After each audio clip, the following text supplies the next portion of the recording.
Tequila sunset. Ah, tequila. I knew you'd come through. That's fucking great, man.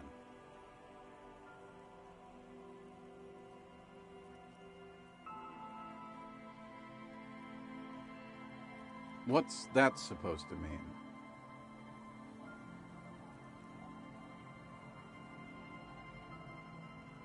What's that got to do with my jacket?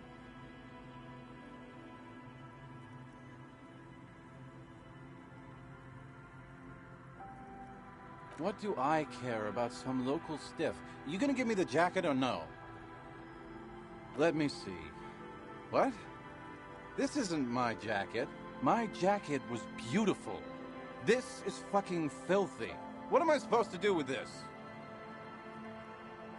I'm not taking a disgusting pile of hobo rags. I may be in an irrecoverably decaying orbit, but I've still got standards. Either bring it back the way it was before, or find a dumpster to burn it in. You know, despite the guano, it looks like the jacket itself is stain resistant. It may just need a good scrubbing. You too, Tequila Sunset.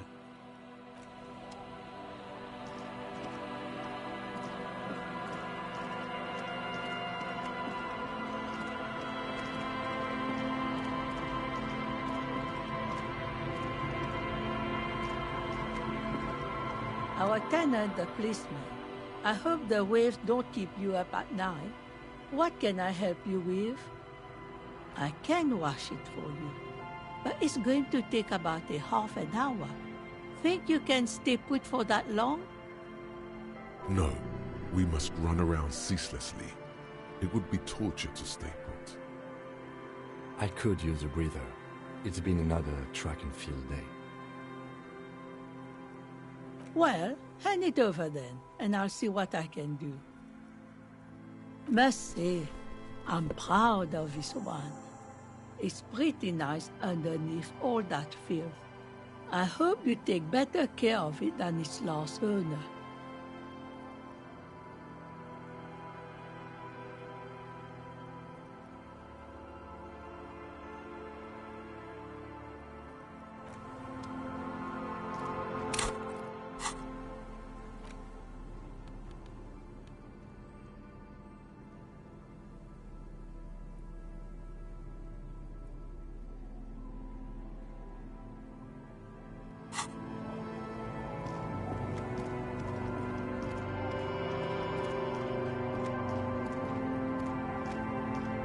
Tequila sunset. My jacket? A look of consternation crosses the man's face. He looks at you, then at his bottle, then back at you. What the fuck are you talking about, Tequila? Faum? That's medium concept stuff, not my style at all. I can't believe I'm saying this, but maybe you should lay off the booze. It's fucking with your head.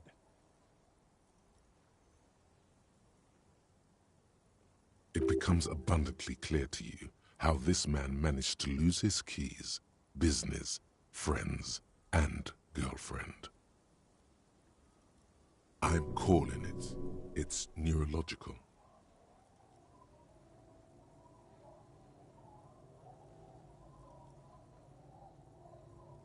That shit is so medium concept, I wouldn't touch it with a stick. But yeah, okay. I'm sure it looks great on you. It's an okay jacket, if you are into that look. Okay, let's step aside for a second.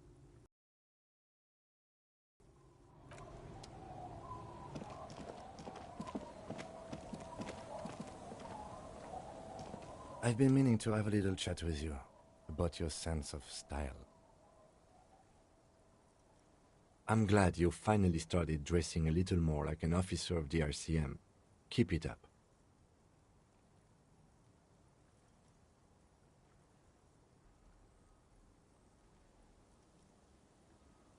The lieutenant regards you for a moment, unsure whether you're making a joke or not, and if so, whether he should acknowledge it. Right, detective. You are one regular cop. You know the expression, the clothes make the man? The right outfit in the right situation can make all the difference in the world.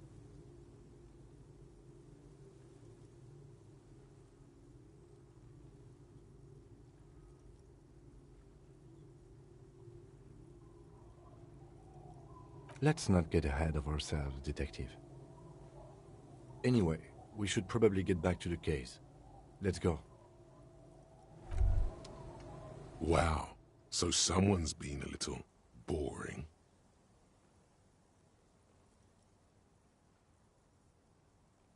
Yes, my standard liege. Someone's seen all sorts of wild ideas pop off and thought, I'll take the boring one. The regular, please. The brown.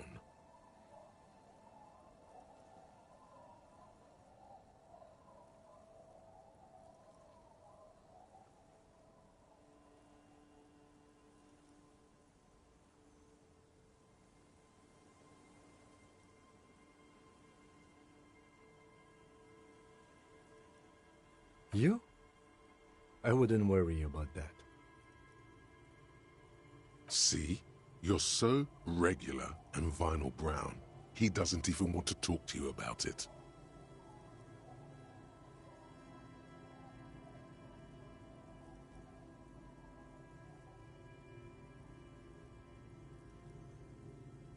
No need to be defensive.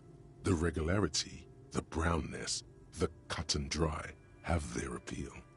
A very standard appeal. Of course you do. Let's get right to it. My lord's copo type is regular cop. I'll let everyone know. I'll send out a telefax.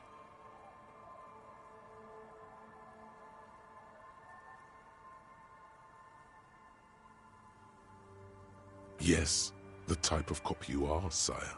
Think of it as a caste, a class even, a nation of regular law officials that you belong to. It comes, of course, with the usual benefits.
Done and done.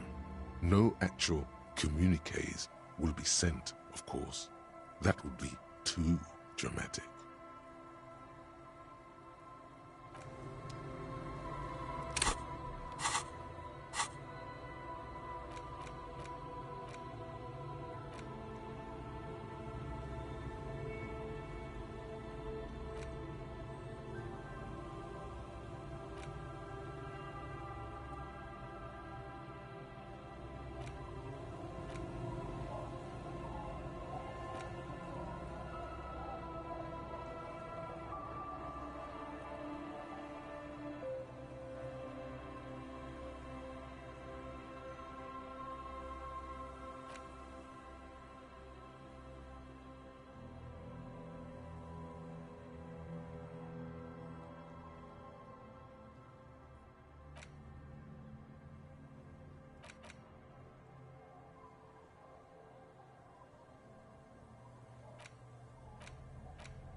A small cabinet on the wall is filled with various medicine bottles, nasal sprays, and blister packs. They all bear the Saint Baptiste Pharmaceutics logo.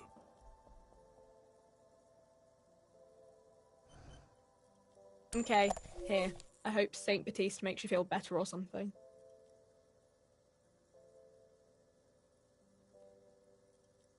Okay, here. I hope Saint Baptiste makes you feel better or something. Okay, here. I hope Saint Baptiste makes you feel better or something.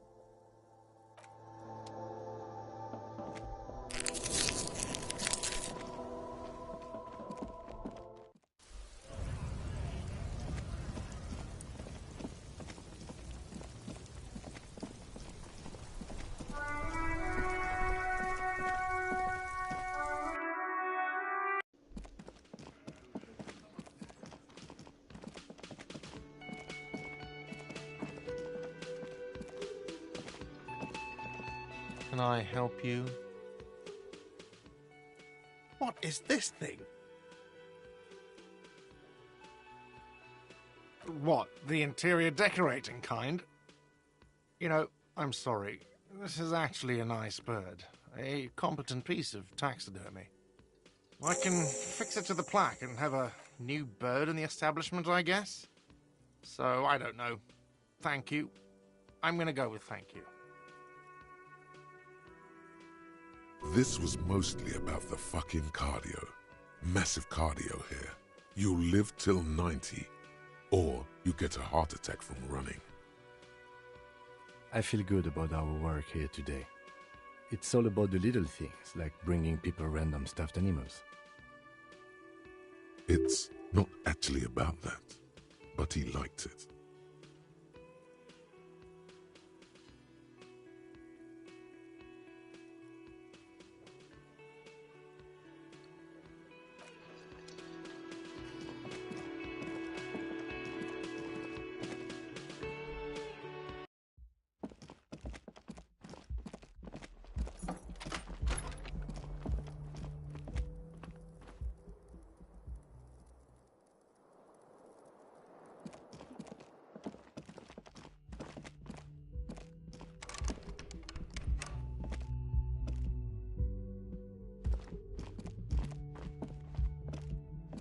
The door is closed.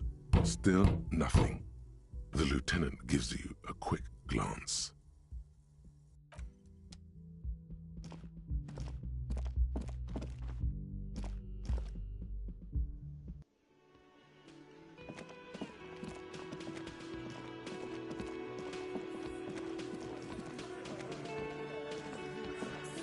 Behind the dockworkers, a ceiling-height window. The hawthorn branches scrape the glass.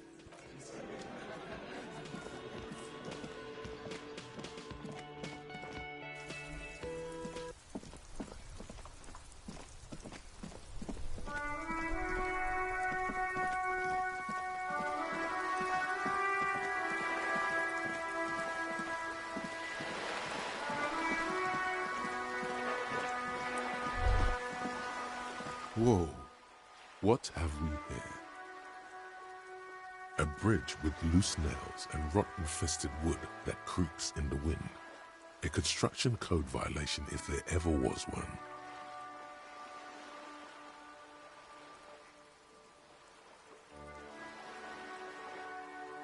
Sure, they never cleaned up the war damage. The rest of Revachol looks better, though.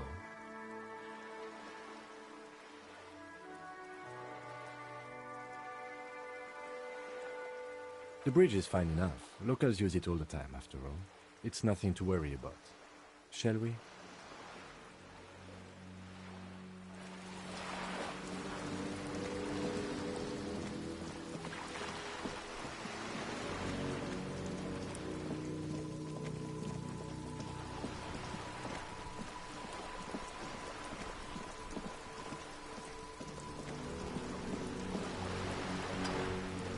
You're back. Good. What can I help you with? Not an umbrella, I hope. I don't need one myself, you see.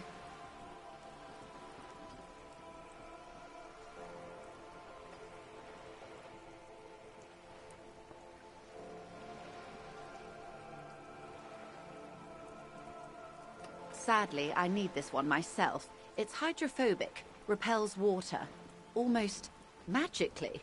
The company makes them for offshore platform personnel. Very sturdy.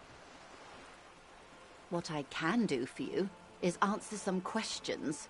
Nothing like talking to pass a rainy day.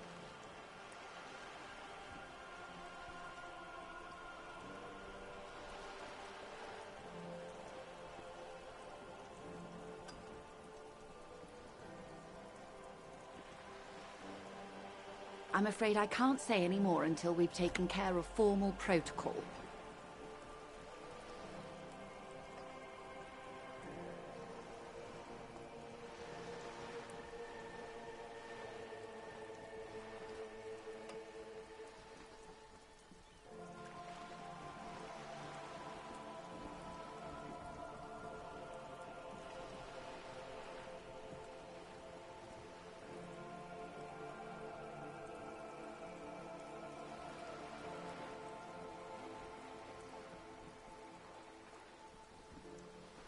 Did you?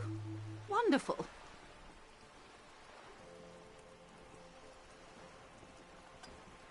Quickly, methodically, like an electric printing machine.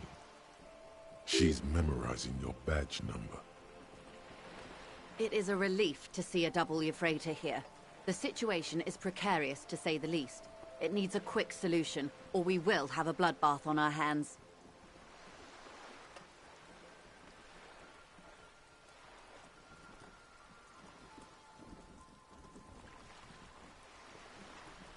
Yes. I'm afraid this strike may descend into a small-scale civil war, with possible consequences for all of Rivershoal West. Since you are sharing, ma'am, this is also the RCM's worst-case scenario. Then we're on the same page, as grim as it may be. I have an indirect role to play, I'm sad to say. My employer experienced a momentary lapse of faith in me. In that moment, they elected to deploy a private military contractor as an insurance measure. They called it my security detail.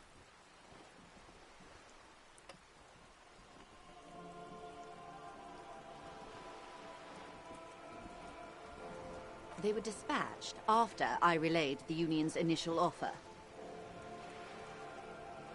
Every worker... A member of the board.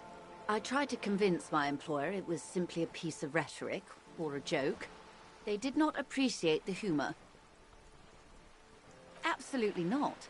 These mercenaries are muscle, pure and simple. They are meant to intimidate the Union into surrendering. Who are they, exactly? Crenell, an Oranese military company. As far as I know, 3 arrived in Martinez. They report to me sporadically, but they do not answer to me. To be frank, our relationship is deteriorating. They wear ceramic armor, have semi-automatic weapons, and years of combat experience. They also have trauma and stressor disorder, and no idea how to conduct themselves in an urban civilian environment.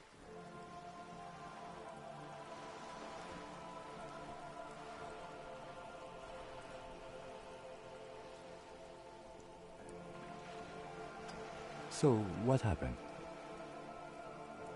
The story is, one of them, the Colonel, I don't know his real name, sexually assaulted a local woman while he was drunk and separated from his unit.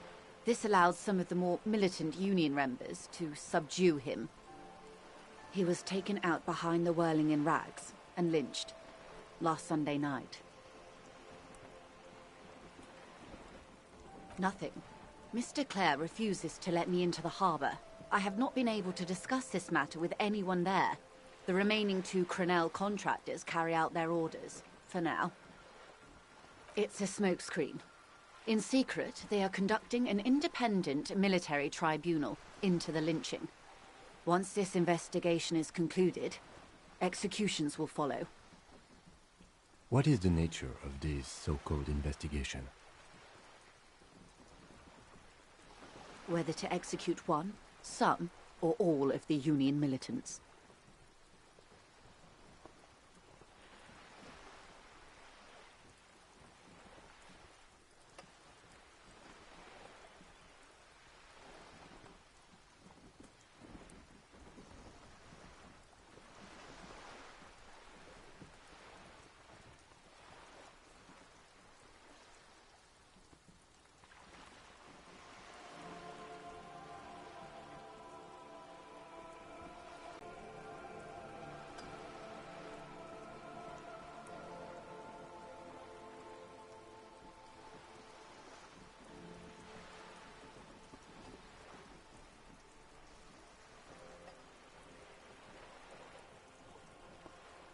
It's not good, no. My only hope is that you provide a single concrete suspect before the mercenaries indiscriminately pick theirs. Simply put,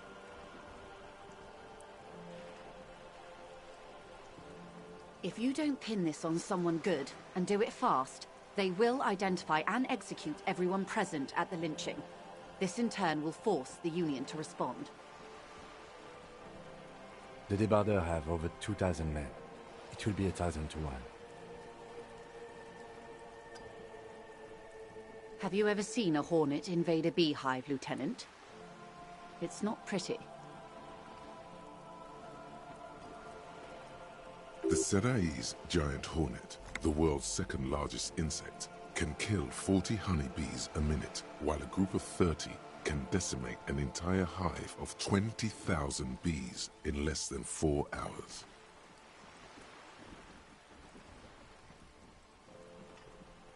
These men work in tandem using semi- and fully automatic firearms. Their armor is virtually impenetrable to muzzle-loaded weapons, even yours. Most Union workers don't have guns at all. The muzzle loaders need to be reloaded after every 1 or 2 shots. The automatics every 1 or 2 minutes. As I said, a bloodbath.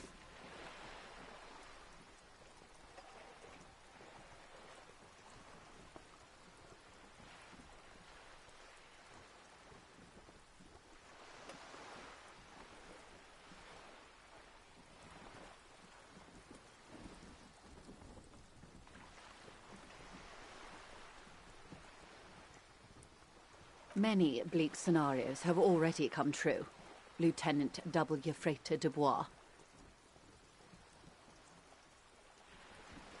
All we can do is keep the rest from going the same way. One single concrete suspect delivered into civil court, and I may be able to defuse this situation.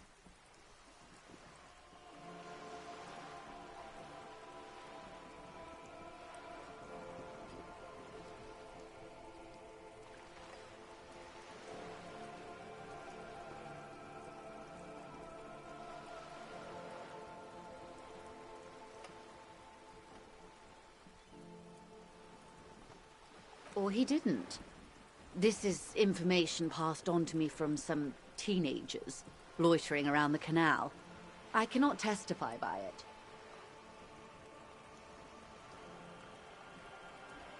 That the man was killed because he assaulted a local woman. I've asked around a bit. This seems to be the accepted story around Martinez. The lieutenant consults his notebook, his eyebrows knitted in concentration. Odd. We haven't heard any reports about an assault in connection with the lynching. Where did it take place? And when? Last Sunday night, at the Whirling in Rags, the hostel by the gates. Supposedly, the colonel was drunk, maybe on narcotics too. Either way, he's alleged to have sexually assaulted a woman. Sometime later, a group of dock workers got their hands on him. That's a good question, officer. I don't have the slightest idea.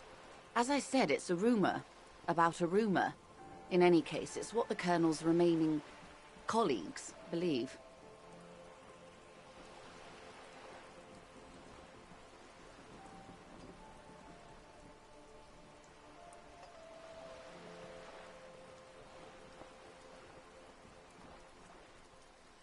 Not much.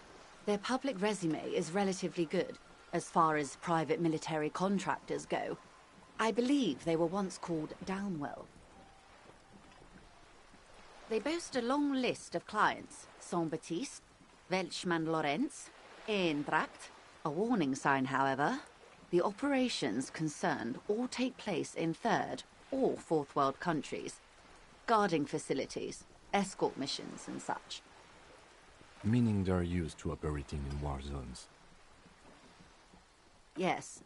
All the good conflict corridors, Supramundi, Yesut, the Seminese Islands, countries that don't have a good record reporting atrocious military conduct on their soil. Sadly, no. Before this happened, I had little interest in them. Now that I do, I don't have the resources. If you still have access to the ICP's database, you could run a better background check than I ever could. It may take some time, though. Do you know a lot about the inner workings of the RCM and the ICP, ma'am?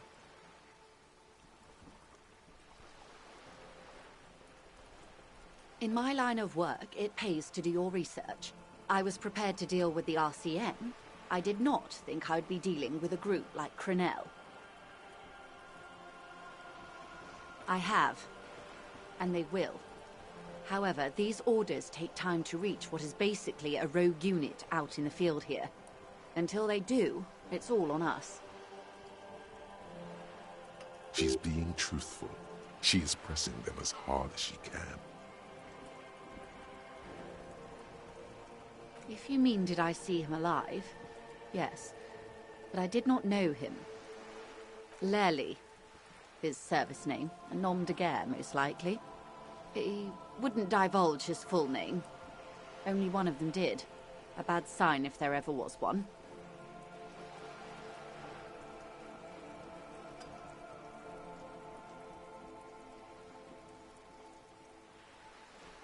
One is a man, Corty, they call him, a nickname as well. The other a woman, Phyllis DePaul. Corty is the gunner, I believe. DePaul is a radio operator. What would you say was his eye color, the deceased's? She closes her eyes, trying to picture the man's face, then shakes her head. I can't remember. The lieutenant was testing her, asking a small detail first to see if she knew him better than she let on. She passed. That's all right, ma'am. Anything else? Nationality? What would you say was his age? He was 40.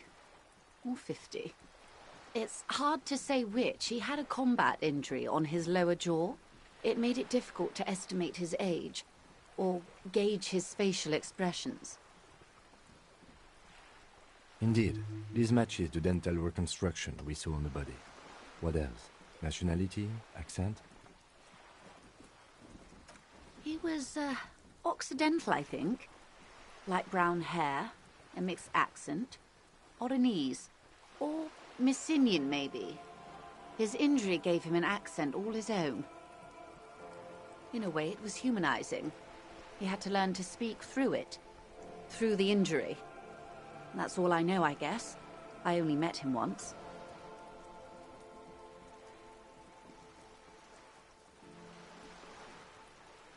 They've gone to ground, as it were. I don't recommend seeking them out. For one, they're almost certainly armed to the teeth. They don't have the same respect for the Revachol citizens' militia as I do.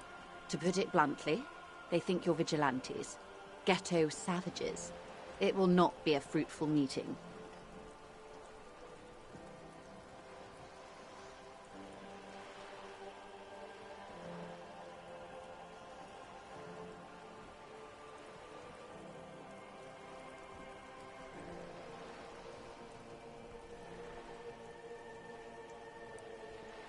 You're likely to run into them eventually. When that happens, I'll be in a better position to mediate if I don't appear involved.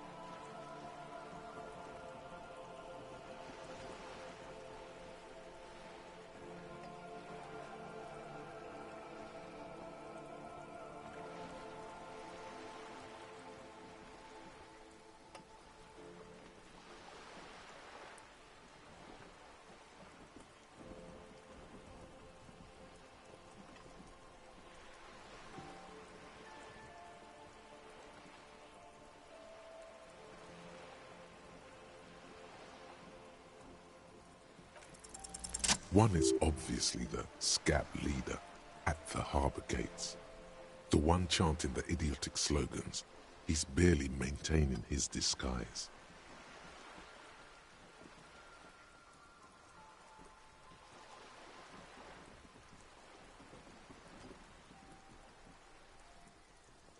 That may be so. I still hope you heed my advice. There's no need to kick the hornet's nest. For all your talk of averting this catastrophe, the situation at the gate is a powder keg. Does this not bother you? Of course it bothers me, Lieutenant. But my hands are tied. How would my employer react if it appeared I were intervening on behalf of the Union? Your concern may be appearances. Ours is keeping the peace.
I hope I can answer it better.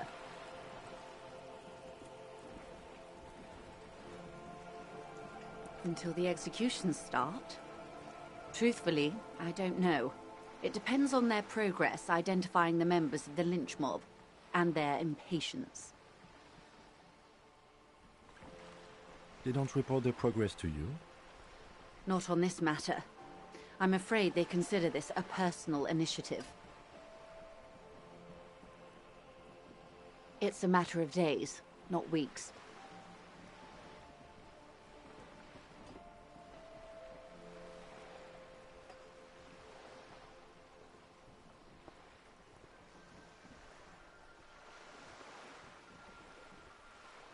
I am sorry to have been the bearer of bad news. If there is anything else I can help you with, please ask. Of course. Excuse my hesitation before. For about half a minute, in silence. It was taken with a trigette not long ago. This is the man's upper body. There were no more markings on his hands or legs. Her mouth is relaxed. The accordion lines near her mouth vanish. The pearls of her eyes move slowly on the photo's surface. Sorry. I was trying to see if I can read the web of interdependencies between these points. The stars. I can't. But that's how you read this story. The points themselves don't have letters, numbers, anything. Their size, location on the body, and distance from each other tells you what they represent. Close. Port cities. This is an Oronese map of the waterways, a sailor's tattoo worn by wayfarers of the Dolorian century. Over 300 years ago, the sailors would mark their bodies to map their travels.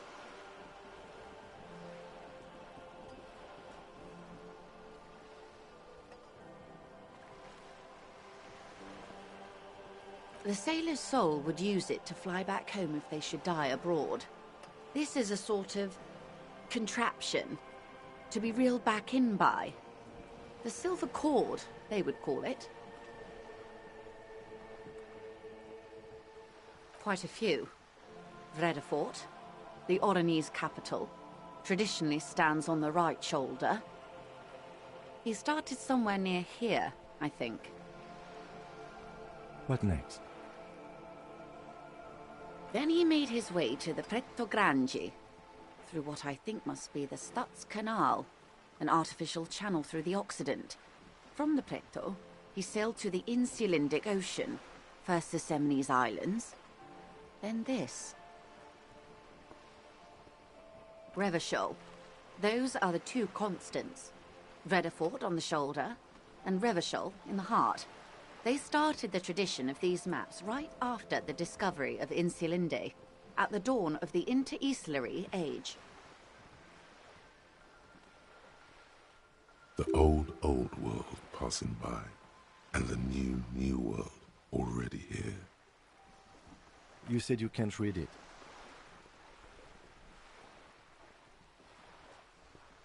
I can't. This man was no sailor, and these are no ports. I can understand geographic fragments, but not their meaning. Vredefort? Vredefort has a military academy. The Semines Islands saw a recent conflict. In Revachol, he was executed. That makes sense to me. We have no more use for a map of the waterways, just like we don't need sailors the way we used to. This is what the custom would morph into on the Occident. Mercenary tattoos. For all the boys looking for adventure, a blood spatter on the seas. His platoon members? The other contractors. Though I do not suggest you go and show them that picture. This man was their friend and comrade. Surely there are other people to ask about the tattoo. This is not necessary to complete the task, officer. It's a dangerous side task. Search elsewhere.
I am relieved you think so. I don't think deciphering that tattoo should come before public security.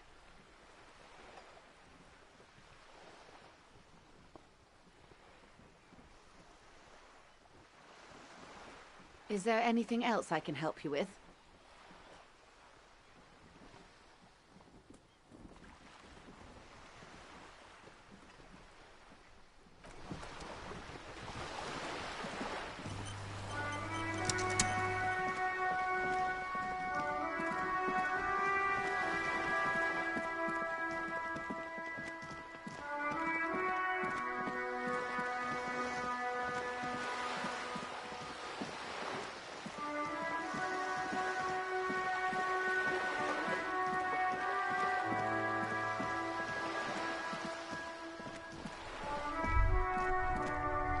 There.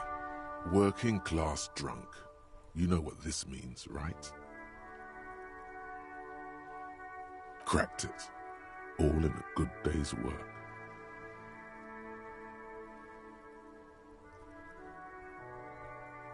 What do you mean, what did I crack? Look at how working class that drunk is.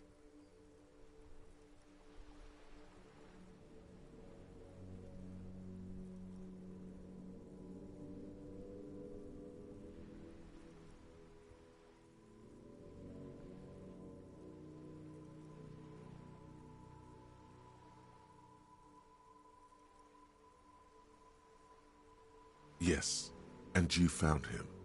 Now go and tell the working class woman. Protect and serve, recruit. Didn't she repeatedly tell you her husband isn't Misindo?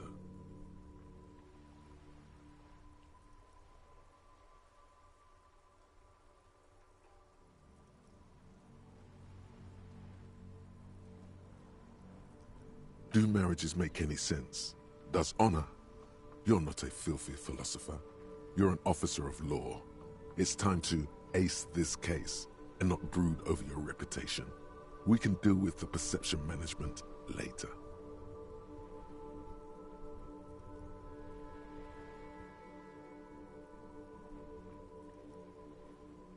There's no need for champagne when there's honor, recruit. Go and tell the working class woman what you found, right now.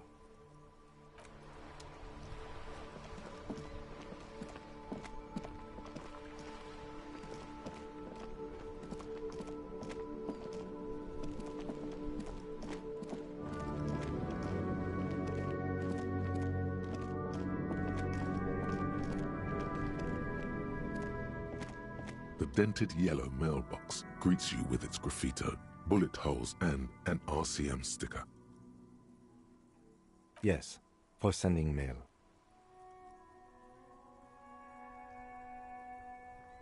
You drop the white envelope in the darkness. It lands with a soft thud on what sounds like a couple of letters. About a week's worth of mail as collected in there. They'll empty this very soon. Probably did the right thing. You can't trust that slug Everard. You know he's going to play you somehow. All right, let's go back to Everard. If we don't mention anything to him, he won't know before it's too late.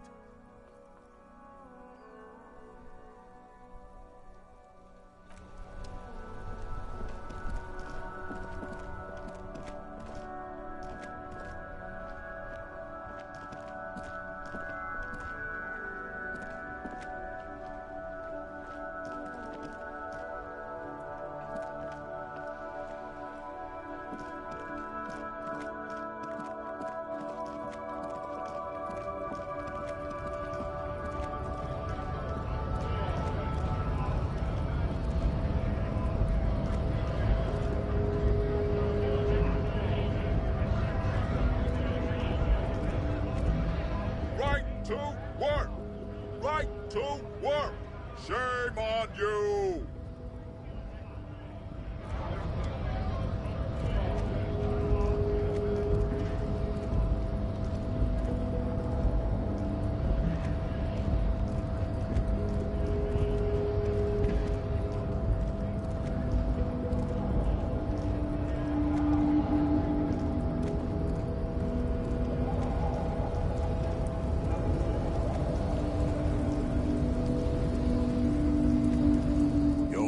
Descent has only worsened since I last saw you. You have really let yourself go.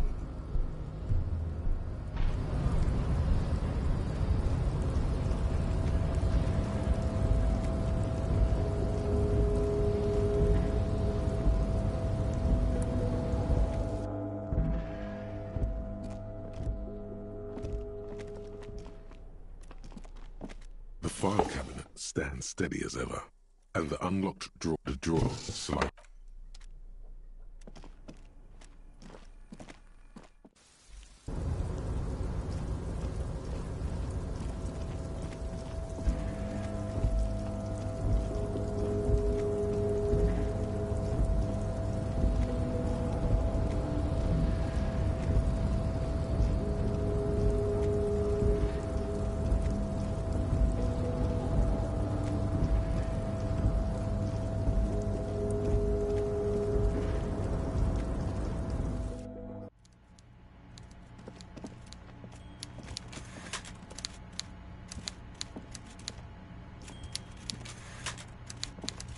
Mr. Dubois, I hear the meeting with Titus was a glowing success. That's such a relief. Titus can be a handful sometimes. Now, what can Everard Clare do for you today? The Golden Boy returns once more. Wonderful. Simply wonderful, Harry. Of course. I already knew this. My friend, the mailman, confirms the letter is on its way. You've done a great thing today. You've given the children of Martinez a real future, Harry, and I feel I can finally trust you now. You're in my inner circle. You too, Mr. Kitsuragi. We can talk about anything. The strike, the murder, your lost gun, nothing is off the table. Well done, sire. By guile and deceit, you're in.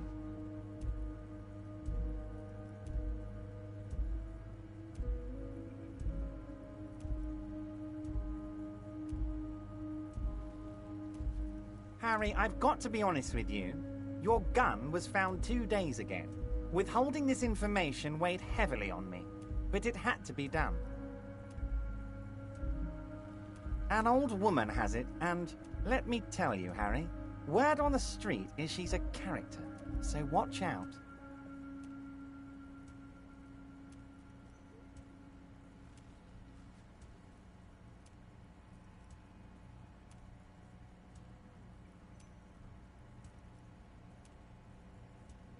This must be the woman who bought the gun from Roy, the one he described as terrifying. Yes, the same one. I see you've done your research. The pawn shop made the gun easy to track. Crazy stuff, Harry. Selling your gun like that? Wild. Anyway, the neighbors of this old woman contacted my men because they trust me and the Debardeurs Union. Apparently, she was waving it around at the entrance to her building.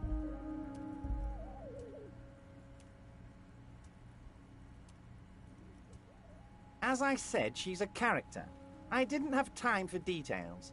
It sounds like she's unstable, but don't worry. No one got hurt. We might be looking at someone with a medical history here. Watch out.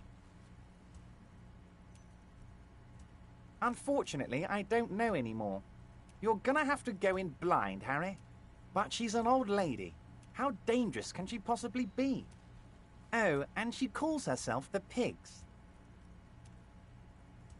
There it is again. The Pigs. Like Roy said, not good at all. I, for one, find it refreshing. Finally, someone calls themselves a pig. I already have.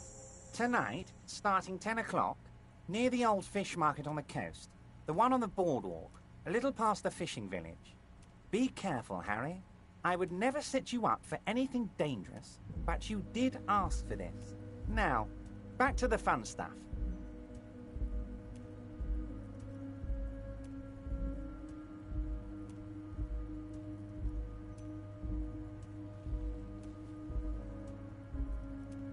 She will be there from 2200 hours till 0200 hours. More fun stuff. Seems like we already have fun stuff to do.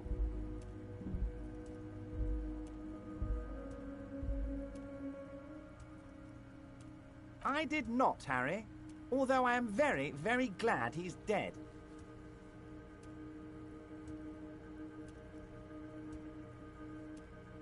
Why, a war, of course. And what do you have to gain from a war? Victory, Mr. Kitsuragi. I have victory to gain. We are going to start a war with the Wild Pines group and win before they even realize there is a war.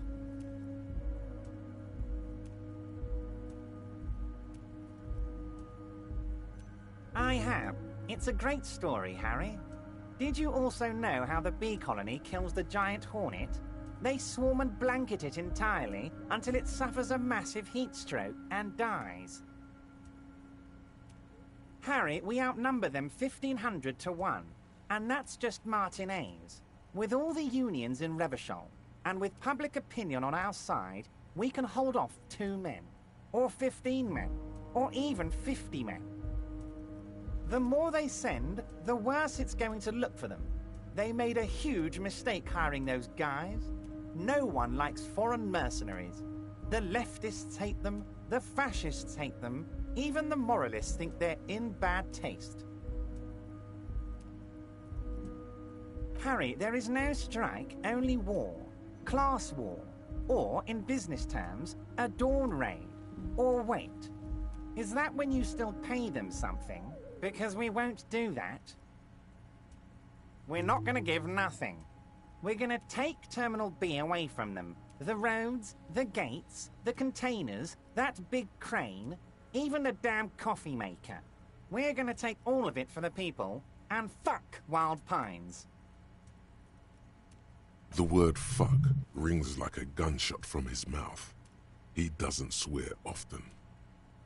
So that's why you haven't let Joyce in? Yes. It's also why I let that midget Gaumont go. He's too nice. I can't put him through this. Plus, he knows how to get in here. That woman can't tell her tits from her arsehole. She has no chance.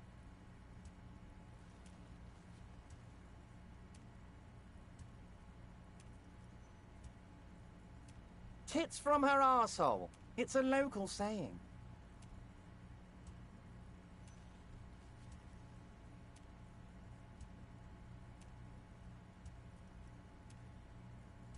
Actually, no, it's not.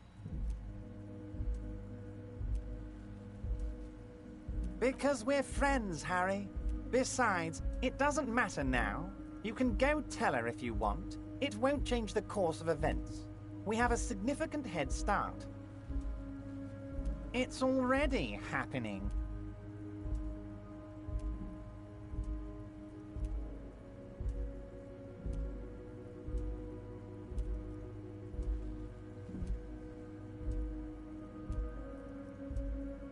$2,372, plus yours truly, of course. 2,373 is a sizable contingent for a labor organization in Revachol. Oh, you mean what sort of goods are going to be flowing through? How am I going to replace all the contacts we'll lose once the poo-poo hits the fan? The clients will ditch us. Harry, we've thought of everything.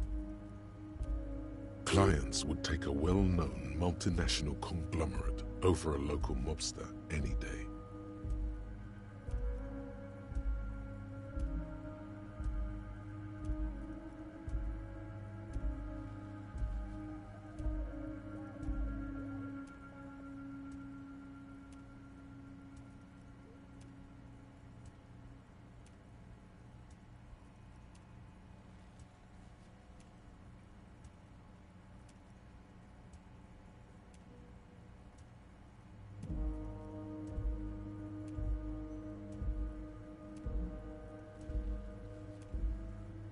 Sure, some will go, but mark my words.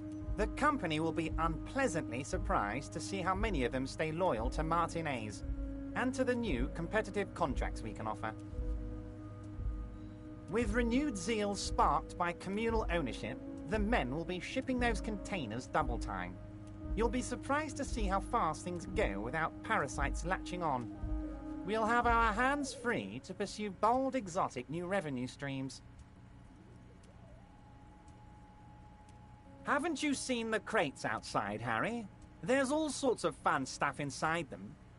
I mean, heck, this one has you and the lieutenant, me, and my novelty swordfish clock.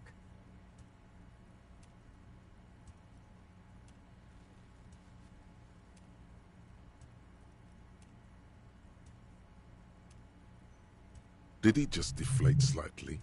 Was there something he wanted you to ask about? Maybe you should come back if you learn something relevant and ask again. You should definitely come back here and ask again if you learn more about the Union's dealings. There's something he's not telling you.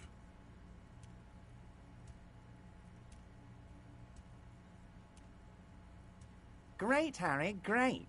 I think we have truly built a bridge between Martinez and Jamrock today. We have united the RCM and the Debarders Union. This has been so great. I'm sorry we don't have more fun things to do together, but if you ever feel like bouncing something off me, my door is always open.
mister.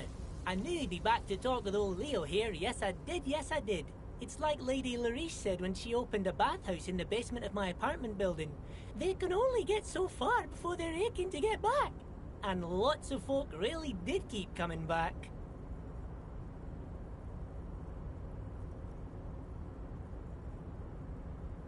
No trouble at all, mister. No trouble at all. It's like that old saying goes, wisdom withers if not shared.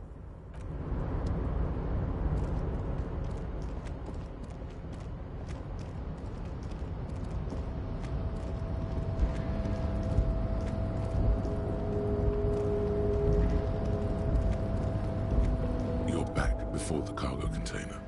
Its draw has not lessened since you were last here. If anything, it seems to have grown slightly.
Kuno's like Kuno's dad?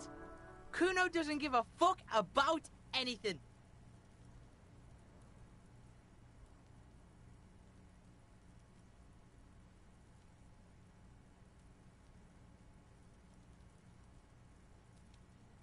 Kuno doesn't fucking care.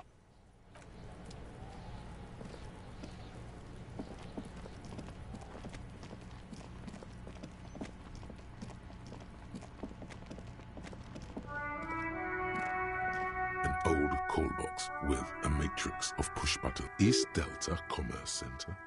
This must be the name of the doomed commercial area.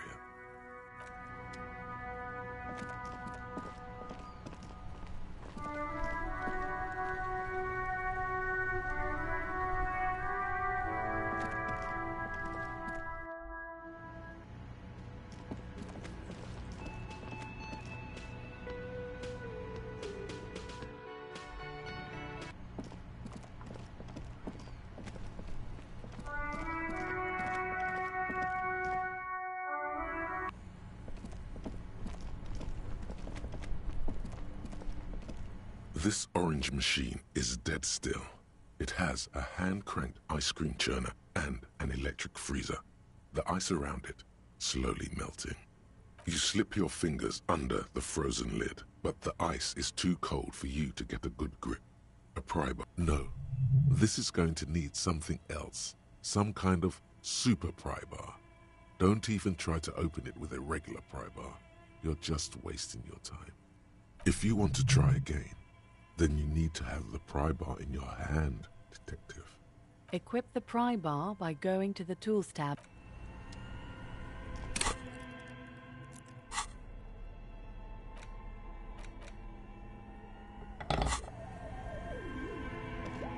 This orange machine is dead still.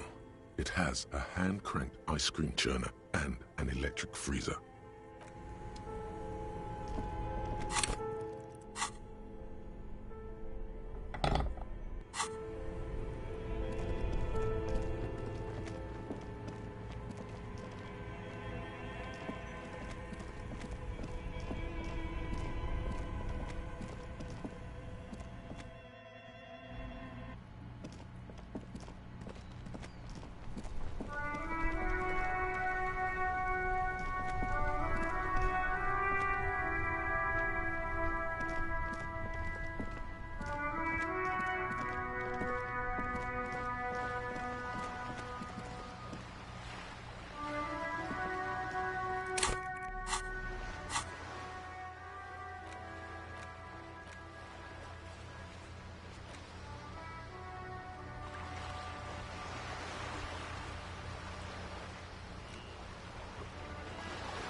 Inside, you see a set of steering levers, a radio microphone, a pull-out toolbox, and the soft glow. This is Precinct 57. How may I assist you? One moment. Can you please describe the body? Age, sex, cause of death? We suspect he might have been inebriated when he fell. There were bottles all around him, and traces of vomit on his shirt. Any signs of violence?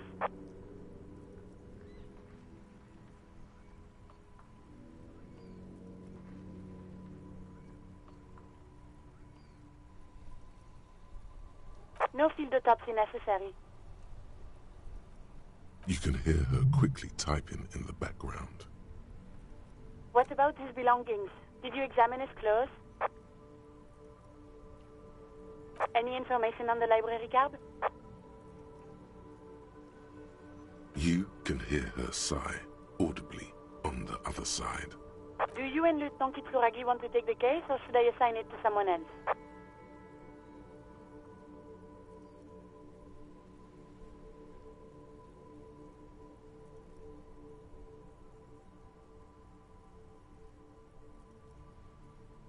I have assigned the case to Lieutenant Kitsuragi. Please follow up on this library lead to identify the man. We'll send someone to take the body to the morgue. That's all for now. Thank you for reporting in. Is there anything else I can do for you?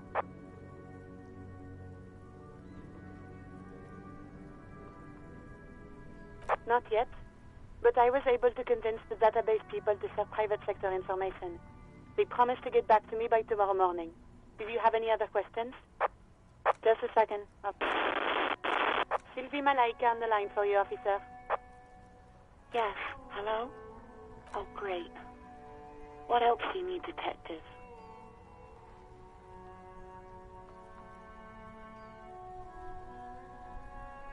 You hear the... Anything else I can help you with, officer? 57. In the cabin, you see a set of steering levers.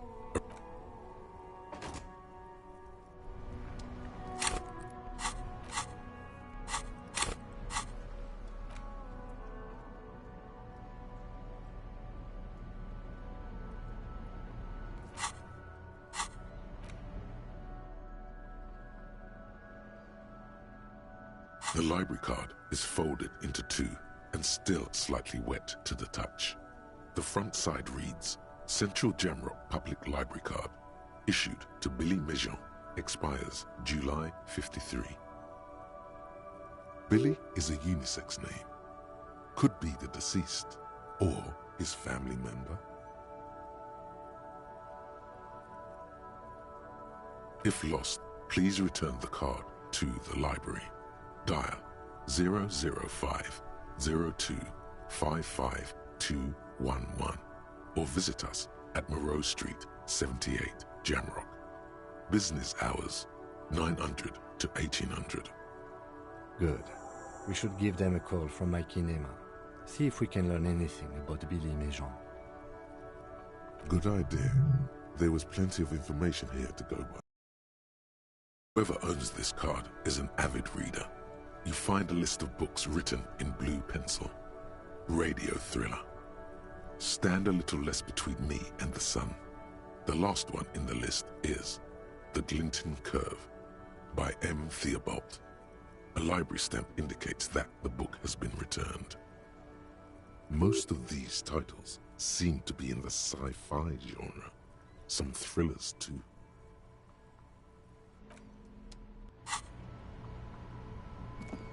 Inside, you see a set of steering levers, a radio microphone. This is Precinct 57. How may I assist you?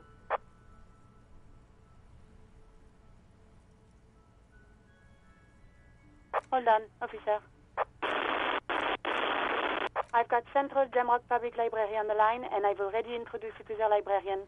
Connecting the call in 2, 1. Yes, this is Central Jamrock Public Library here. How can I help you, officer? Billy Majon, you said. Give me a moment, I'll have to check our database.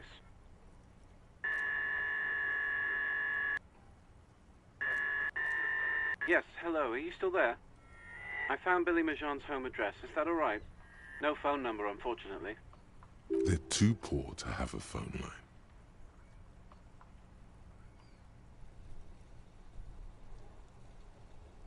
Here we go, sir. Rue de Saint-Ghislain, 33B, apartment number 20. It's in Martinez, I believe. Cape Side Apartments, it says. That's all. That's where the smoker on the balcony lives, isn't it?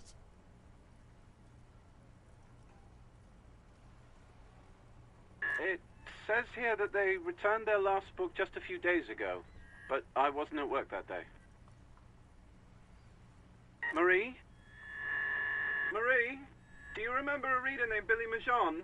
They returned a Tybalt book the other day.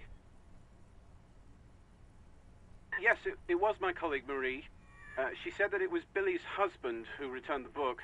He also asked for this new sci-fi release, Lowe's Radio City 87, but we don't have it yet.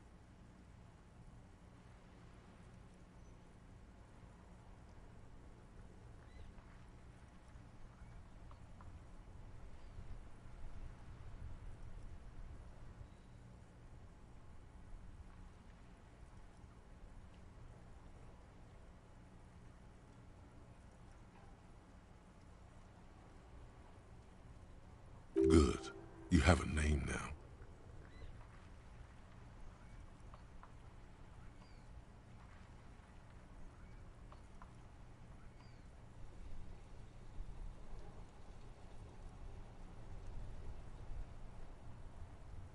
Marie knows Billy. She's been working here longer than me. Sometimes her husband returns some books for her. Sorry, no. Marie only knows him by sight.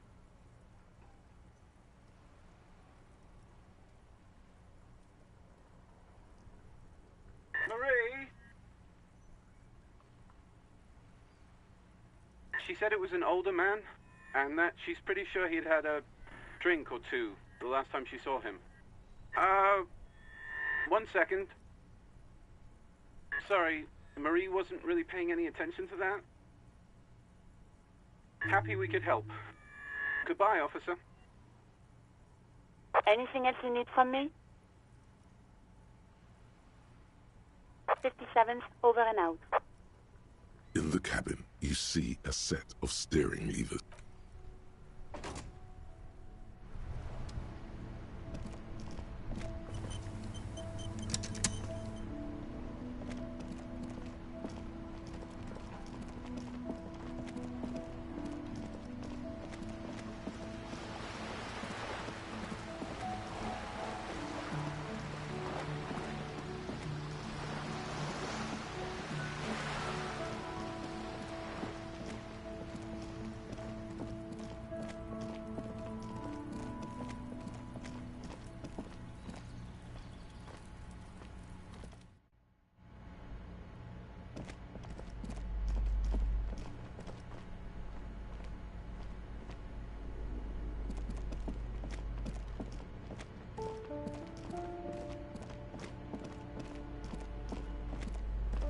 You hear someone walking around inside, rearranging the furniture.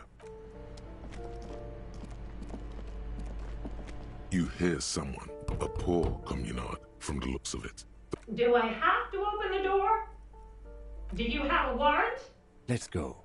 We don't have a reason to get inside that apartment. It's generally easier to do things if you have literally.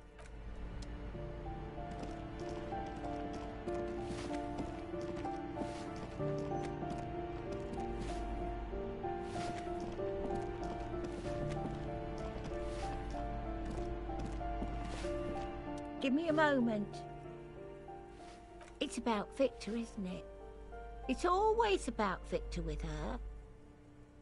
You'll find the Maisons in apartment 20 upstairs. It's one of those doors on the balcony.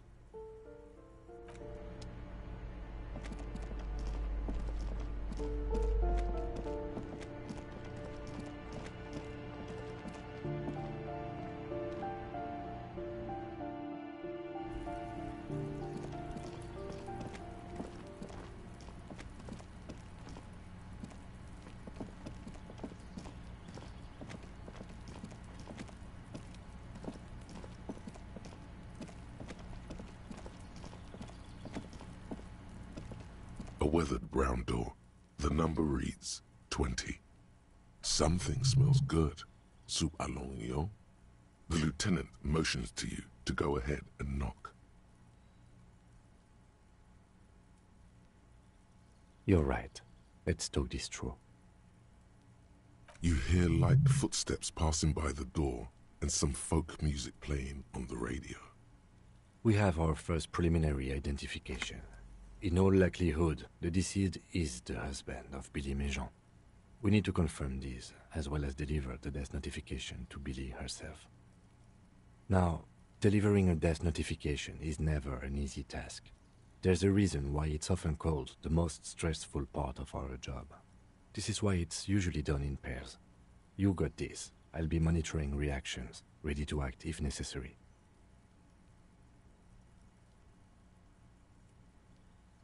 Dead? Just don't say that you know how they feel. You don't.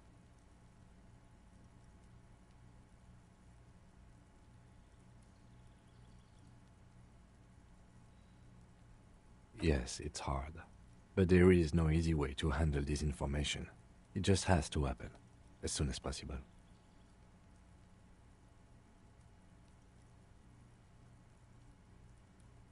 The lieutenant motions towards the door. Hello? Who is it? And someone turns down the radio.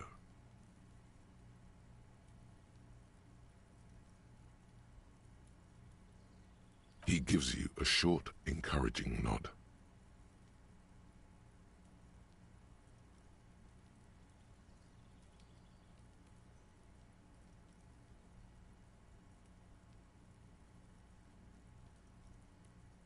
The police. A moment, please give us a moment.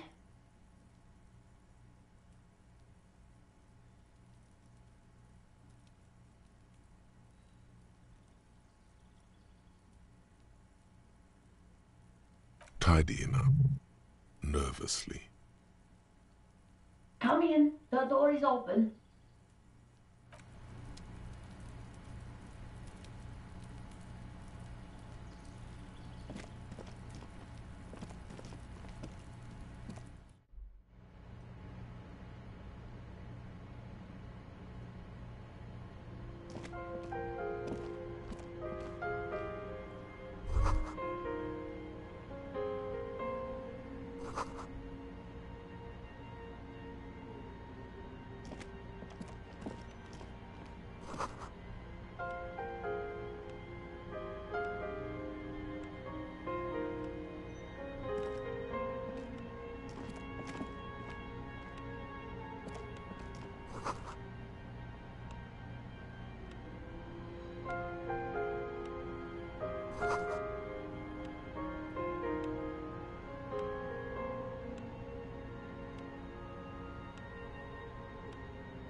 It's you, from the bookstand.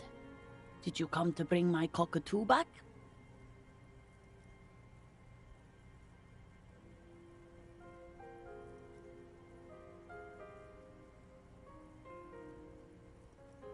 I don't think I introduced myself properly. I'm Billy. Would you like something to drink? Tea? Lemonade? We're out of coffee.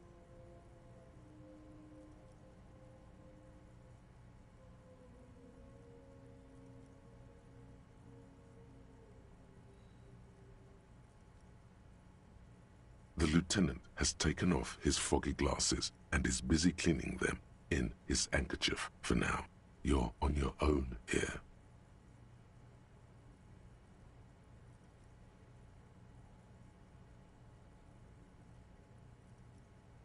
Condensation from stepping inside.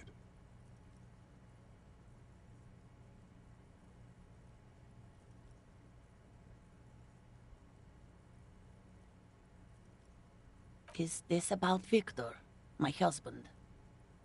Is he in some kind of trouble again? I can come pick him up in the station if that's what. Keep it together. You don't want your body language to tell her the news. Sorry, I'm rambling. It's just that Victor often gets into all kinds of trouble. So, how can I help you?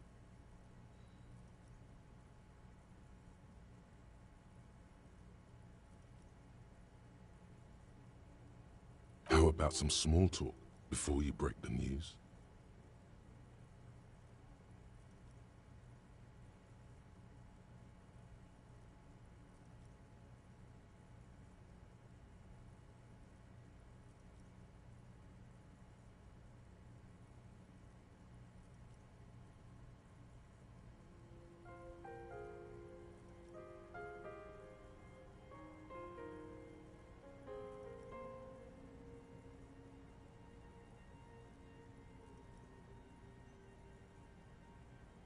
People got to eat? What is this about? Why are you suddenly asking me about my cooking? It's me, Victor, and the kids here. We have 2 daughters, Jenny and Jolie.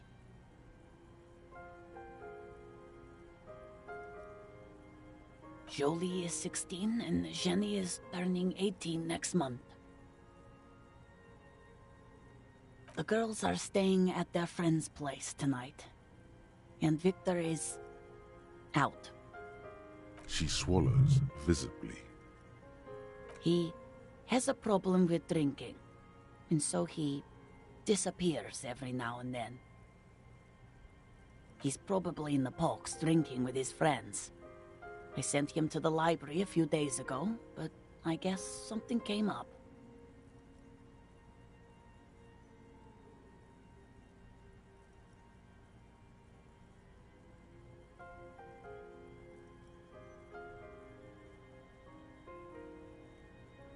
No, I guess I'll find out when he decides to come back home.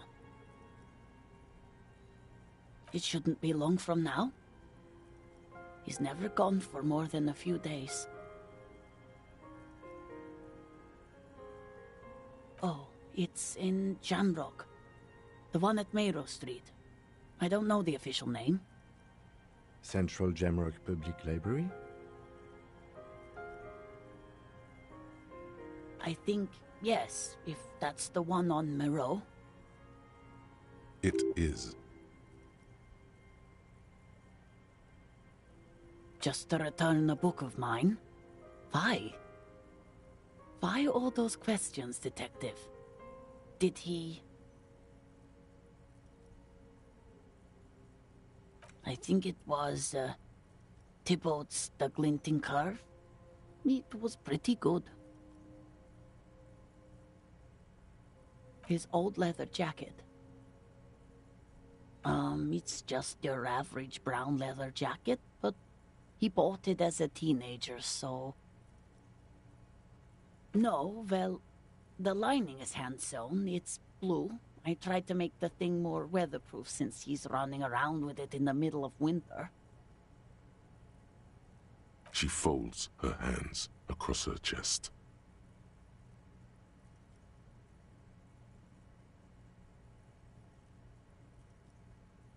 How have I been? You're not here to discuss me. What is this about, officer? Can't write a scene without knowing the actors. Ask more. Get comfortable around her.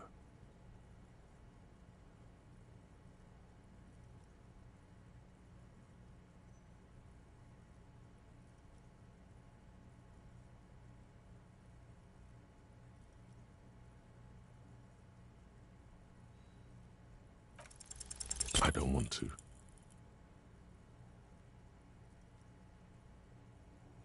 I don't want to do this.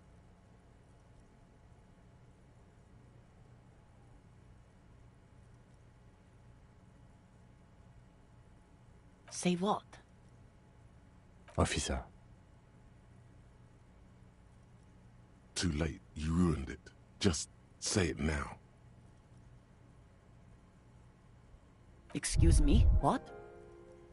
What did you say? She's in pain. She's in so much pain. And so are you. Your chest is burning. We are very sorry to inform you, but your husband, Victor Méjean, was found dead this morning on the Martinez boardwalk.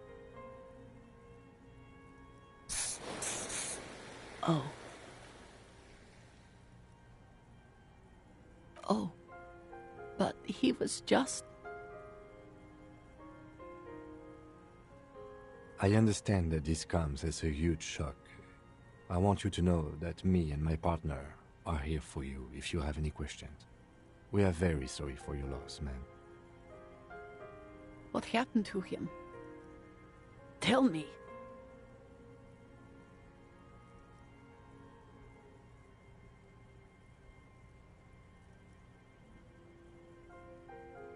And you just found him there? Lying in the cold? How long had he been there?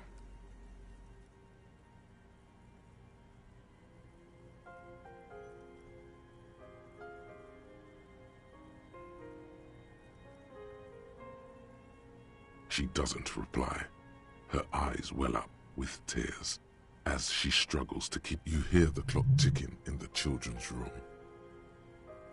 Is there anyone we could call for you? A friend, a family member, someone who could be here for you? No. I just need to tell my girls. God, should I call them? Should I tell them to come home?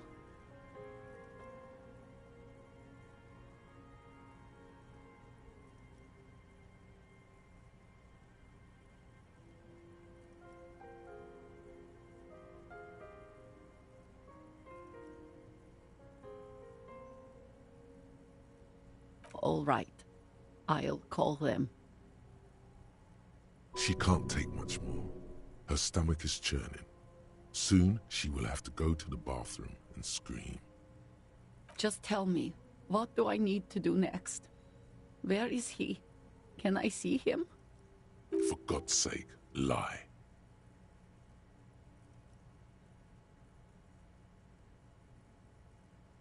And who should I contact?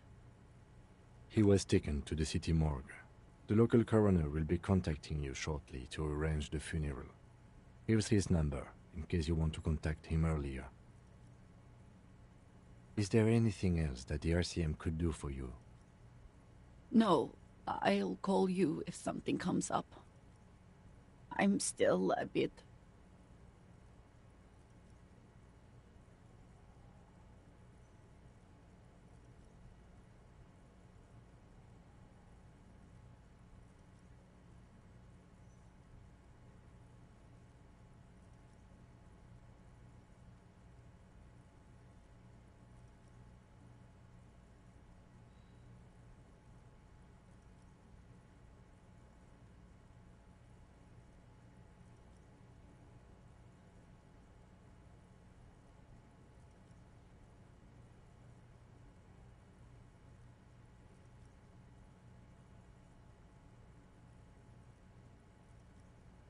Again, if there's anything we could do for you, then don't hesitate to call the RCM, ma'am.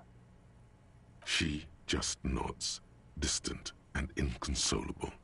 The bed springs rattle beneath her as she begins to shake. These are her last reserves of strength. Her muscles will give in soon to a scream. I'll take it from here. Thank you. We should step outside and talk.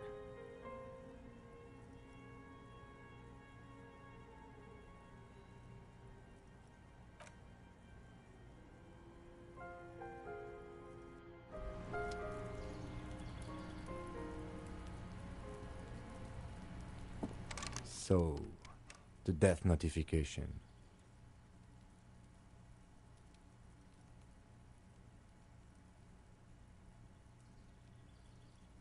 It's all right. Don't worry about it. I'll call the station when we're finished with the day and let them know the name of the deceased.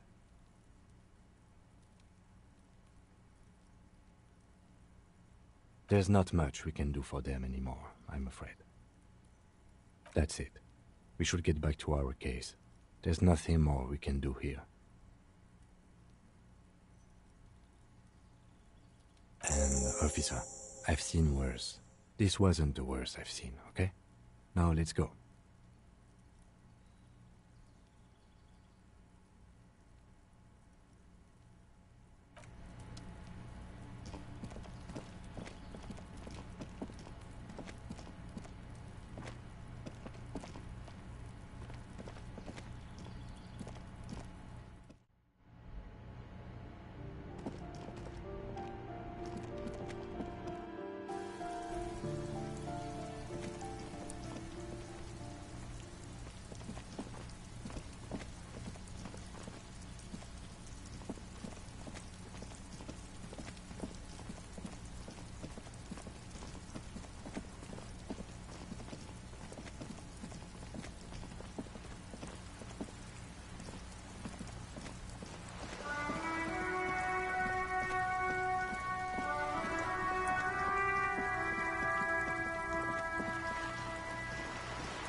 It's the ledger you found in the trash. A cabbage of papers hanging from the board, with the permeables drawer inside.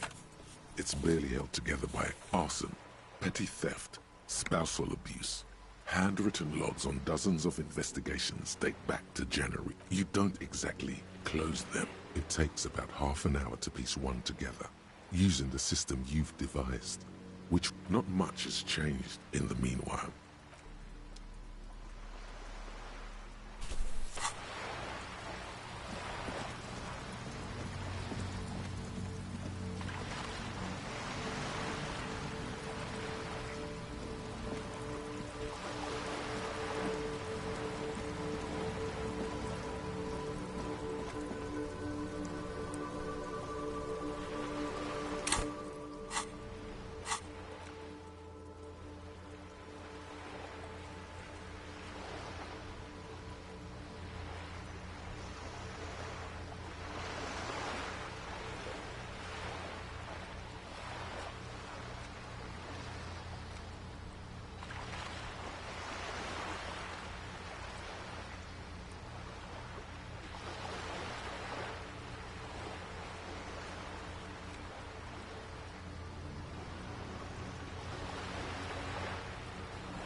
Yes?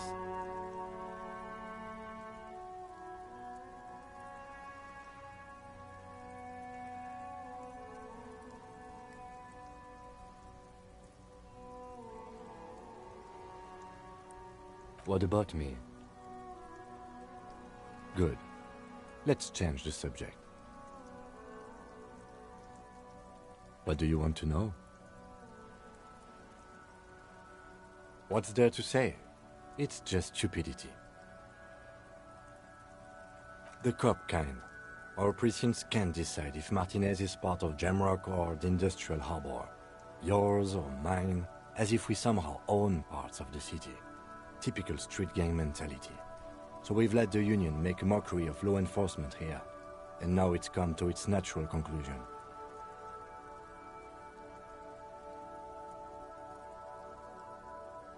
Well, sort of. It's less a matter of who gets to police Martinez than who has to. It's an orphan district, in other words. I think the dispatch desk just told both our stations about the hanging. There was quite the brouhaha at the 57th, I can tell you that.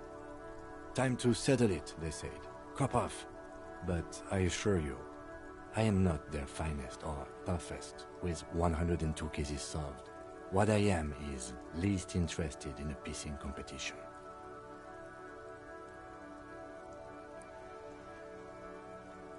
So he volunteered to represent the 57th, but not out of competitiveness. On the contrary. Somewhere in your mind hangs a dark green blackboard. There are two columns. One says, cases solved. The other, confirmed kills. The rows are endless. Jean Vicmer, Judith Minot, a special consultant. What was his name? Then the rows degrade into green nothingness. Yes, I am an unrepentant spoilsport.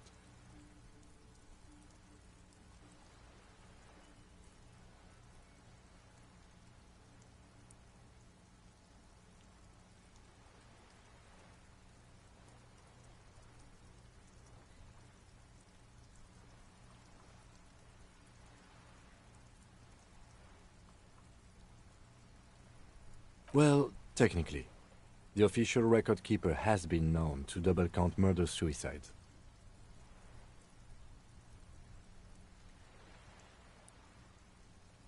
A common accounting gimmick used to inflate precinct stats.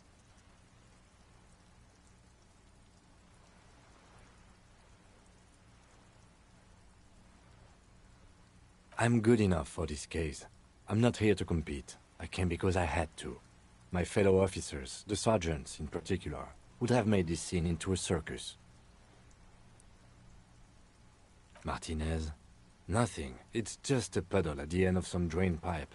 No one cares about this place. They care about sports. Most of our colleagues don't even know how to get here. North of the interchange doesn't exist.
The silence carries.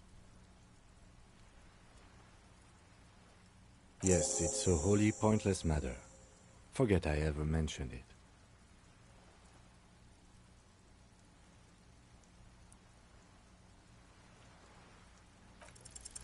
Because you're the best qualified? No, that doesn't seem right.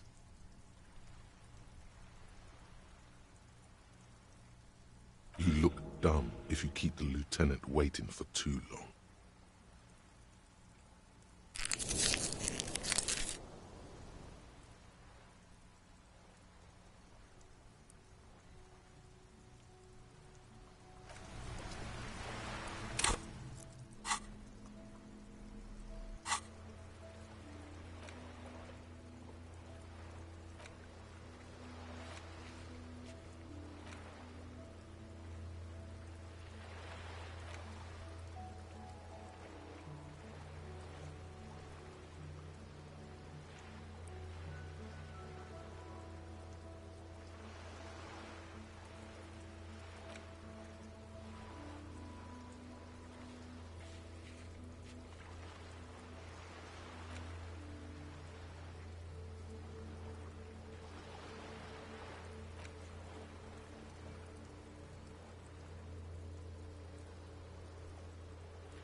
Again? I can't believe this shit.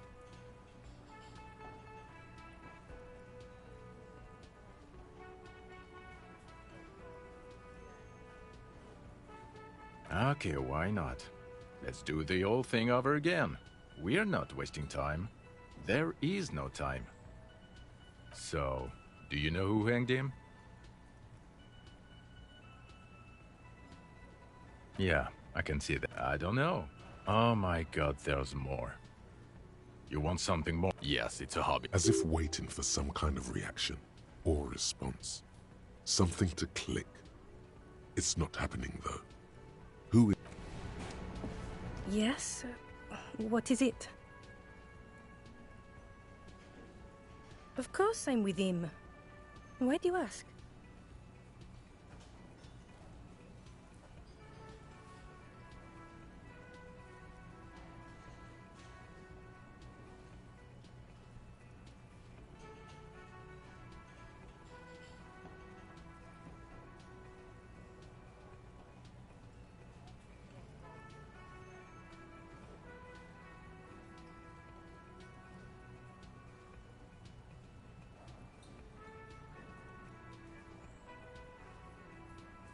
And you look like you don't bathe, on principle. Please, let's not turn this into another exchange, okay?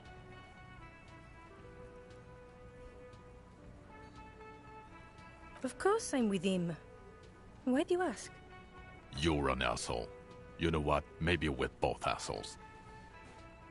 Please, let's not turn this into another exchange, okay?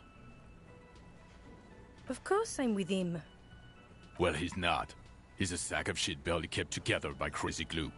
But at least he tries, unlike you.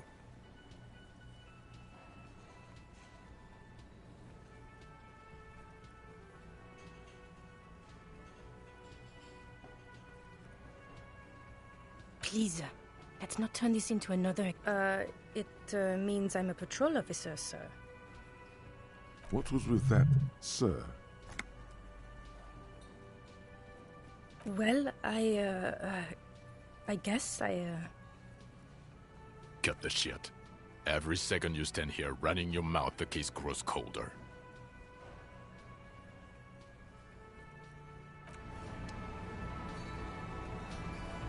Again? I can't believe this shit.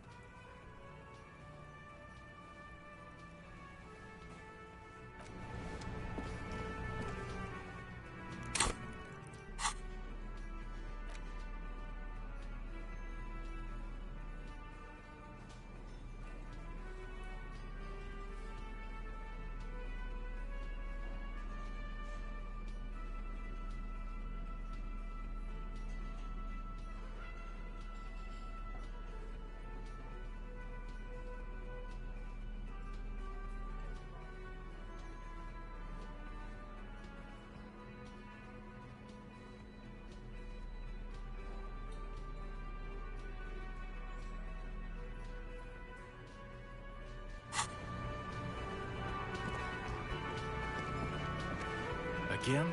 I can't believe this shit.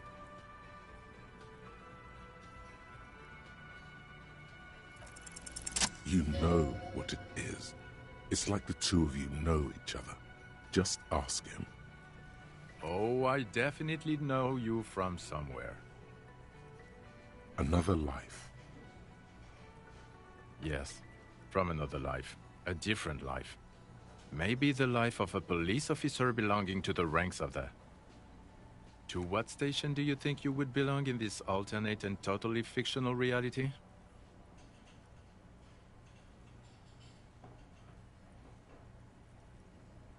Okay, that's plausible. That's entirely plausible. Now we're really getting somewhere. Somewhere good. Okay.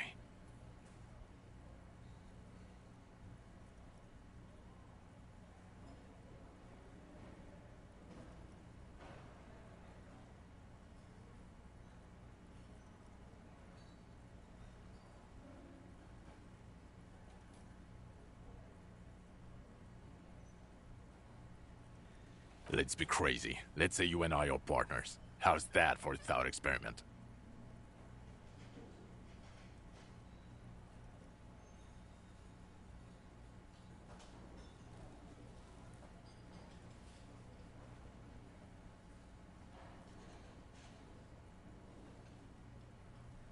I'm sure he's fucking flattered, but Kim is not part of this thought experiment. In this one, we're partners. The lieutenant is silent.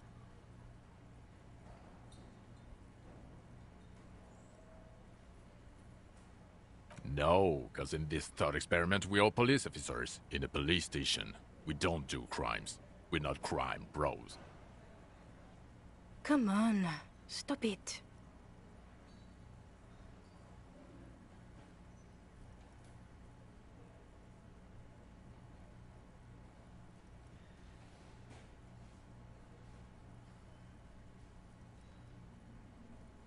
You're not going to believe this, but police officers. Yes, sir. Solving crimes, locking up bad guys, and get this, and not getting that drink on at 2 o'clock. Just some regular boring motherfuckers in suits and uniforms. Nothing spectacularly extravagant like you, the far-out son of Lang.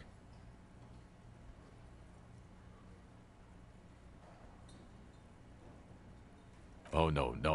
You see, I enjoy watching other better cops solve crimes. And let me tell you, it's been quite a privilege seeing you work. This isn't helping.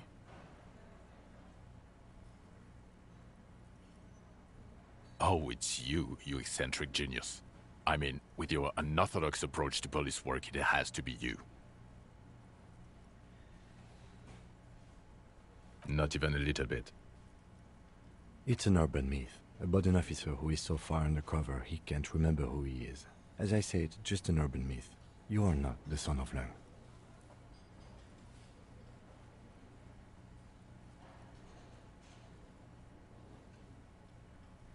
Okay, yes, you get the joke. Leave it at that.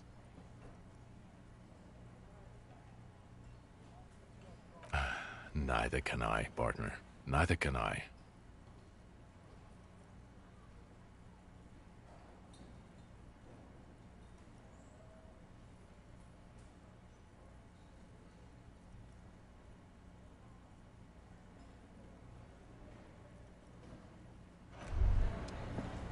Okay, the man with the sunglasses and his hypothetical Station 41.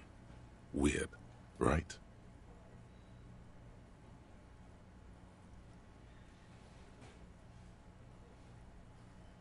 There's something missing here. Something you can't put our finger on. You know what? Just ask him. I know it sounds crazy, and you'll probably get laughed at. But still, yes, just cross it off the list. It's probably not true, though. Again? I can't believe this shit. I'm going to say no. Just to see what you'll say to that. What'd you say?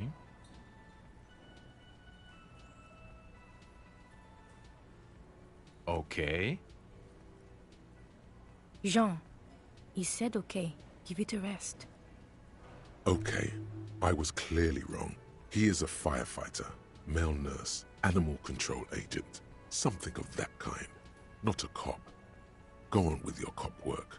Don't let me stop you again.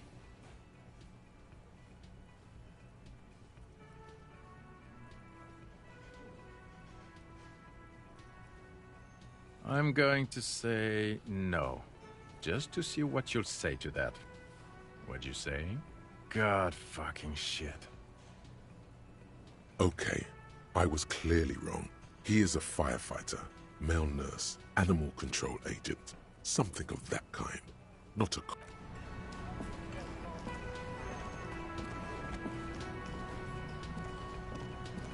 Yes?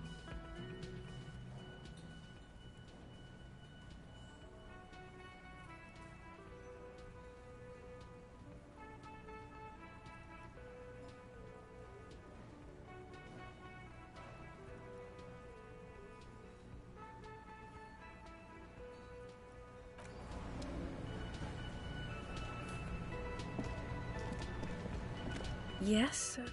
What is it? God damn it, you leave her alone. Keep your weird bullshit to yourself and be professional for once, for fuck's sake. Can I actually help you with something? Yes, of course. Preposterous.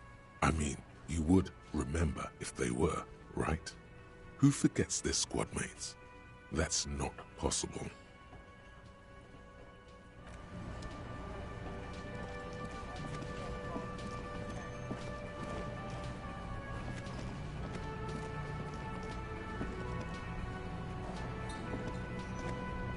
Oh, hello, dear. There you are again.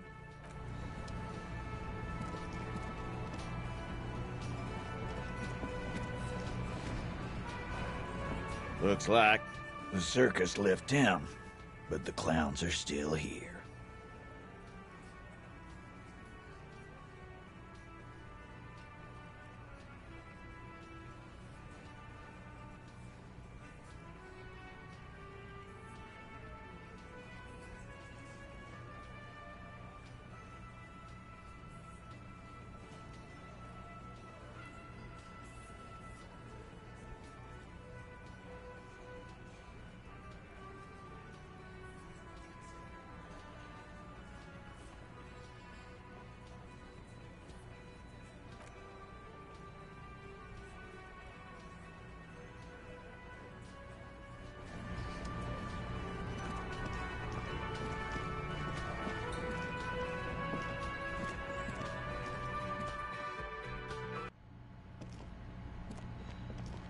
The door is closed. Still, the lieutenant gives you a quick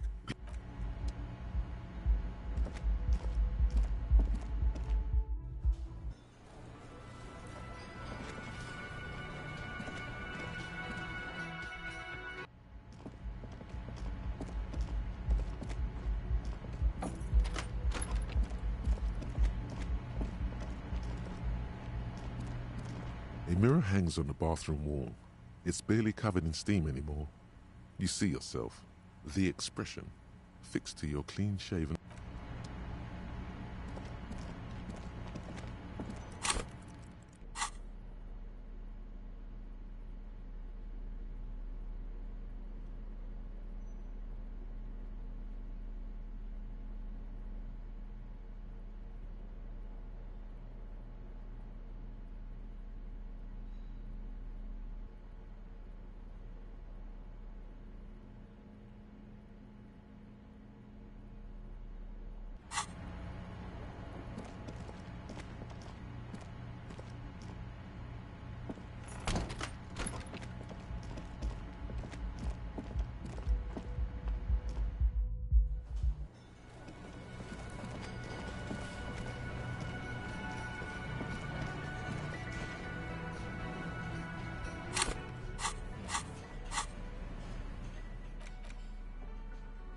The face of King Freecell smiles at you.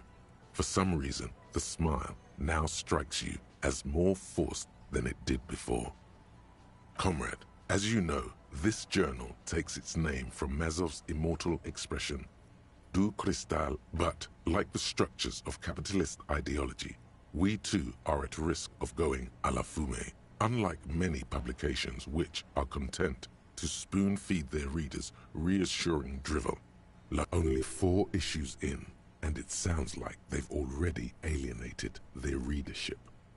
So please, if you value our radical Mazovian perspective on contemporary politics, culture, and international affairs, please consider subscribing today. Yours in struggle, the editors.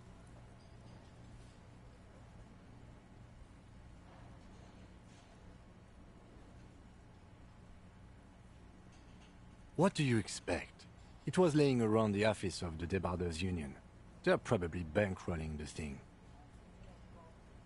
You flip back to the front of the magazine. The table of contents unfolds before you.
The scruffy-haired little boy kicks a stone while the other watches him do it.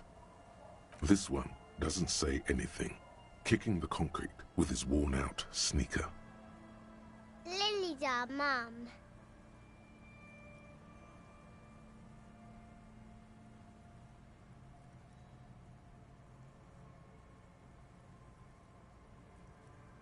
The stone kicker laughs suddenly. His head is too large for his shoulders. The other one laughs as well. Wow, so intellectually stimulating. The stone kicking isn't even of very high caliber. Anyone can do that.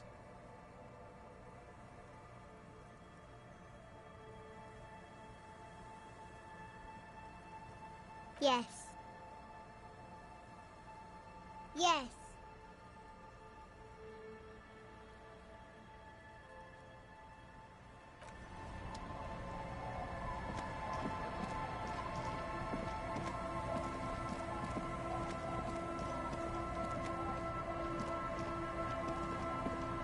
Our tenant, the policeman.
And Mikhail noticed the windows, especially with how there are no windows on the south side. This was to deal with.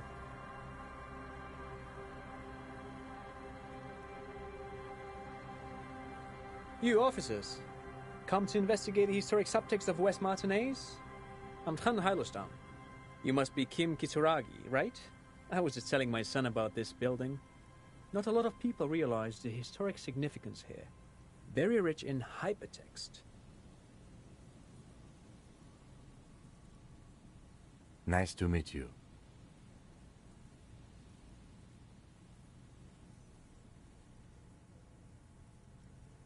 Yes, hypertext. Young Carp and the collection of cultural hyperlinks.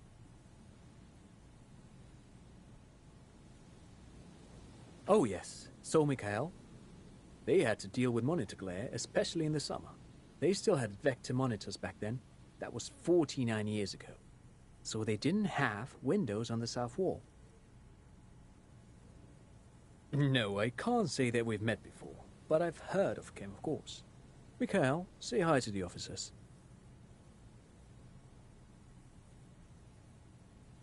Mikhail's a little tired today.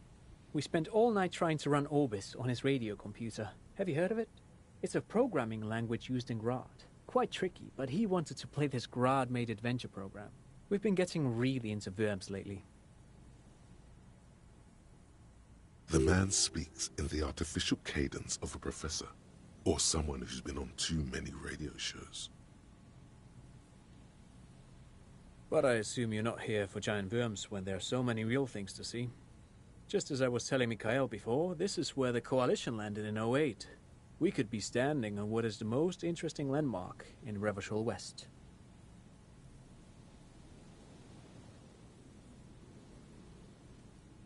Wow, get a load of this guy. He really enjoys his trivia. The Orbis programming language was named after its inventor, Victor Orbis, a cybernetician from Grad. They run Vox in the Occidental countries.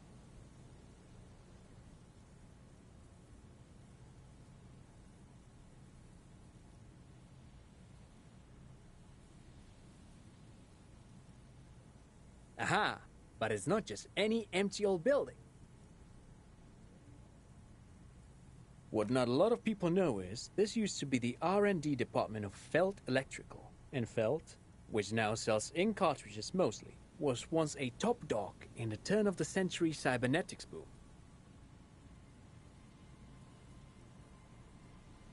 It looks old and weathered, with seagulls picking apart its stone and metal carcass. Bushy undergrowth has taken hold of the collapsed rooftop. Some kind of bird has set up a nest on a broken windowsill.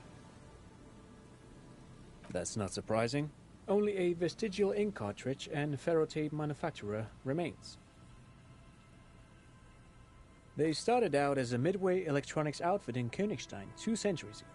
After an aggressive move to Revachol, Feld became a global player in the emerging personal electronics market of the pre-revolutionary era. Still, Tricentennial was beating them in business machines. But Feld had an ace up their sleeve, or should I say they were developing an ace up their sleeve. I'm mixing my metaphors here.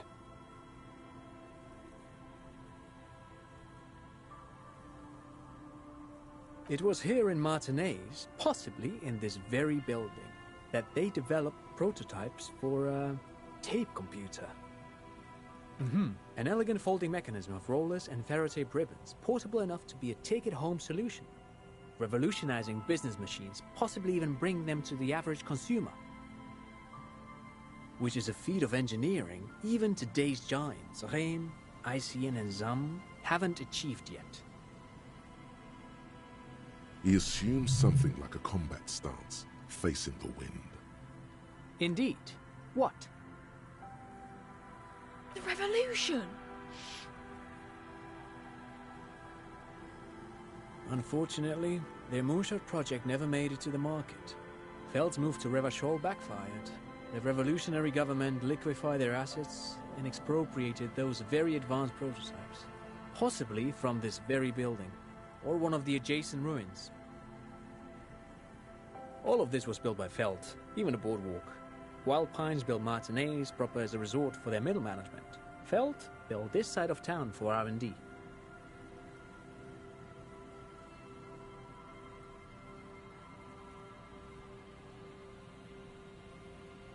Yes, they even built a pleasure wheel, but that got destroyed in the war. A pleasure wheel? Yes, to lure in their star engineers. This part of Martinez was nothing but reeds before Feld arrived. They had to make the prospect of living here attractive. It was supposed to become a global center for innovation in cybernetics. But history had other plans. Oh, I'm afraid it didn't end well for the boys. But this story is a bit too dark for little Mikhail here. Now, if you were to ask about tape computers...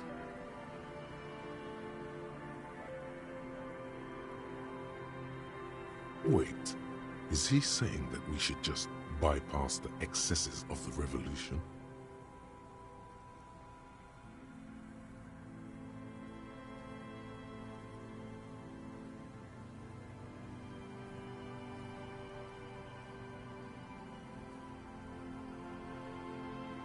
Tape computers.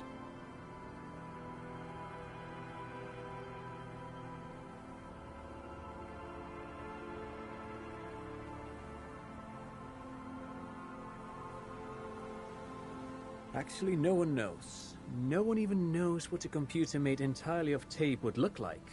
But word has it, they were very elegant, exquisite, alien-looking turn-of-the-century hardware. Buckle up. 10 years ago, I did a little freelancing, I guess you could say. I was a special consultant for an exhibition at the Humpty Dumpty Dum Center in Vredefort, Oranje. It raised the same questions, and we had lengthy discussions with Paul Ockerman, who was head curator at the time. This was before the twins Keith and Guy Hughes joined the team, trying to... Wait, did he just say Humpty Dumpty Dum Center? He did it. He said Humpty Dumpty Dum Center, like it's the most natural thing in the world. What the hell is a Wumpty Dumpty Dum Center? And who the hell are Keith and Guy Juiced?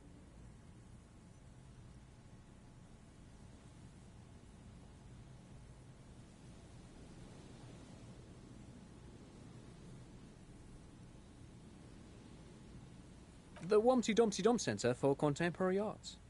The exhibition itself drew on Lagerman's notion of memory, and so there were some parallels.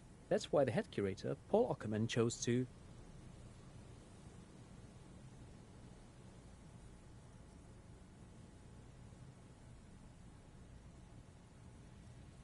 In fact, I'm not.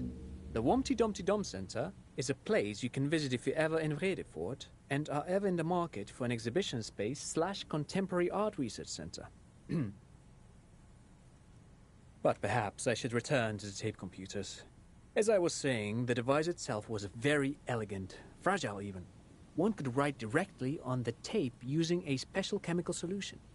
The machine would then analyze the handwriting, perform operations, and project output onto a white screen. It was a beautiful, delicate thing. Made of black film and folding tape structures.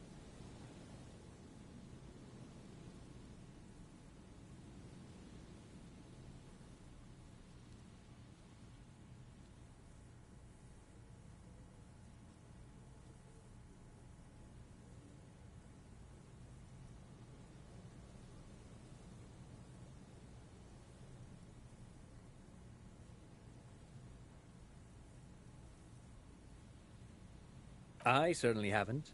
Though I understand the socio-economic causes of the revolution, it pains me to imagine the revolutionaries setting fire to this precious device. But so they did. The failed playback experiment vanished into the fires of '07. Yes, the official name of the prototype. Some sources report it as the Felt Playback Experience, but those are incorrect. Who knows? Maybe it was an accident, or maybe they didn't want the technology to end up in the wrong hands. Either way, they're all gone now. All 3 versions of the prototype. Nothing but debris and ashes remain inside that building. They used them for military communications, but also to write and send out press releases, the most notorious example being Le Décret de Mars. What's the Mars Decree? I mean the radio transmission sent out to news agencies and world governments by the newly created Commune of Revachol on the 7th of March in the year '02. A short-lived legislative foundation for a short-lived utopia. It's a beautiful piece of text, actually. A singer-songwriter I know, Charette, called it a love poem to Revachol on her political concept album, Bon Baiser dans le Lind. You should read it. Every local library in Revachol stocks a copy of the decree. I tried to get Mikhail to memorize it. Tried to. Someone was much too interested in worms to be paying any attention. The kid takes a peek at the green and silver worm on the cover of the book, already forgetting about this part of the discussion. But of course, what else?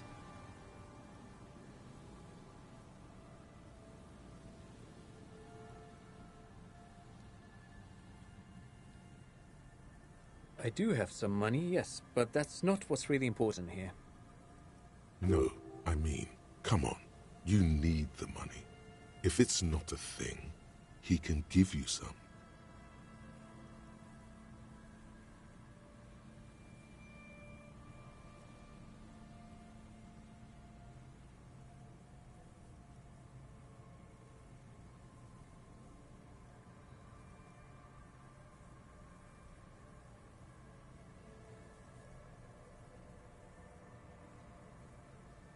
Oh no, I don't have it on me, officer. I was talking in more general terms.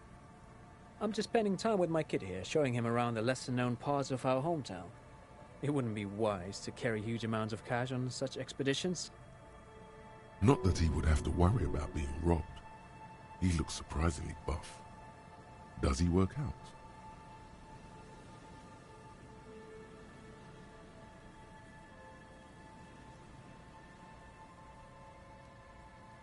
I do some Lomantang stick fighting now and then. Lo Mantang stick fighting is a form of martial arts originating from the island of Lo Mantang. It uses slender wooden sticks for confronting the opponent. Actually, a great many cultures have their own version of stick fighting, such as the sacred Mabolo tradition of the Harli people. The name deriving from the butterfruit tree traditionally used for crafting the long, slender sticks, whereas the sticks used in other cultures... You doze off as he paints you a comprehensive picture of the history of stick fighting among mankind, seasoning it with unexpected pop culture references. Man, he's good at speaking. People must love him. But anyway, I'm boring you with details again. You were saying?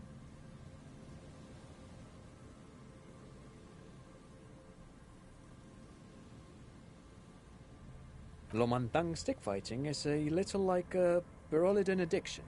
I've been practicing it for nearly 20 years now, so you could say that my doses have grown a little peculiar.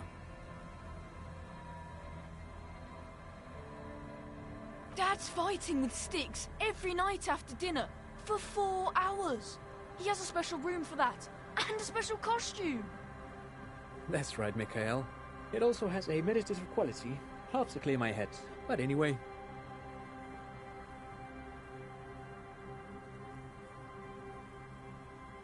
Sure, what's on your mind?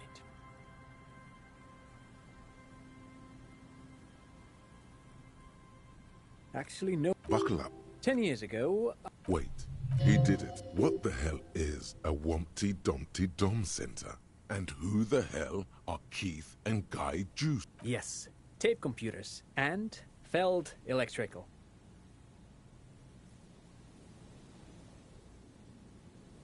Actually, no one... 10 years... Wait, he did it. What the hell is a Wumpty Dumpty Dom? The Wumpty Dumpty Dom Center for Contemporary Arts. Actually, I think there is. No, it's too much. He's joking.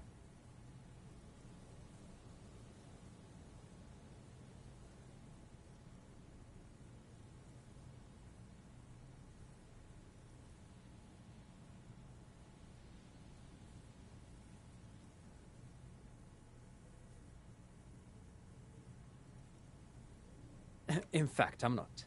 The Wumpty Dumpty Dom Center is a... But perhaps I should return to the tape computers. Made of black film and folding tape structures. Even one would be very useful. Though I understand the socio-economic causes of the revolution, it pains me to imagine the revolutionaries setting fire to the precious device. But so they did. The Feld playback experiment vanished into the fires of '07. Who knows? Maybe it was an accident, or maybe they didn't want the But of course, what else? No, thanks to you for having me and little Mikhail here to pick your brain. A very interesting conversation indeed. Pick your brain? If anything, this was rather one-sided. He did the talk.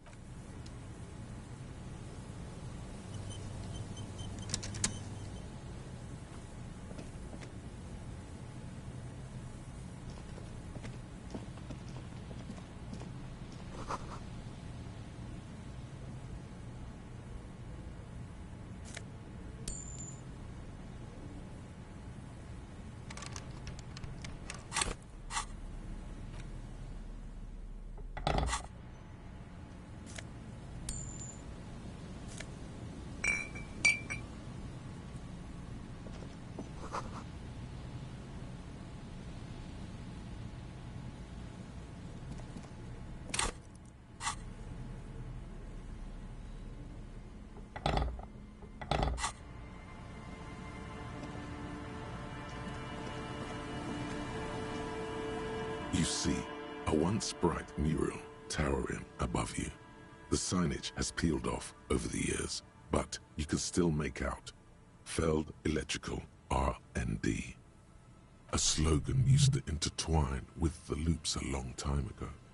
Now, only a shadow of peeled letters remains. It says, tomorrow is just a whisper away. Looks like tomorrow never came.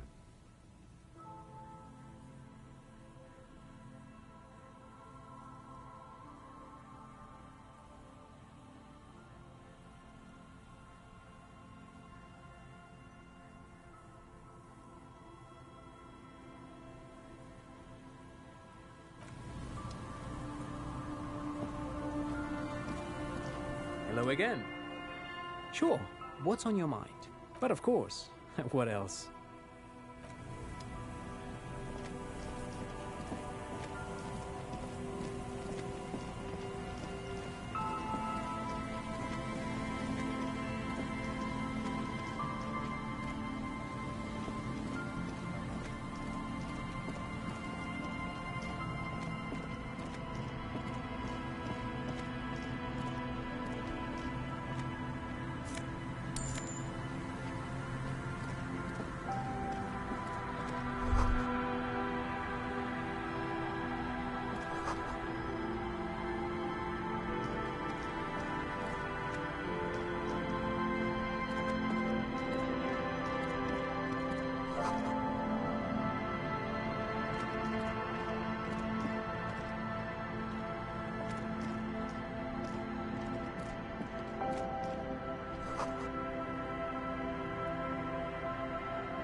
A scattering of bullet holes is spread across the cracked wall, reaching from one corner to the other.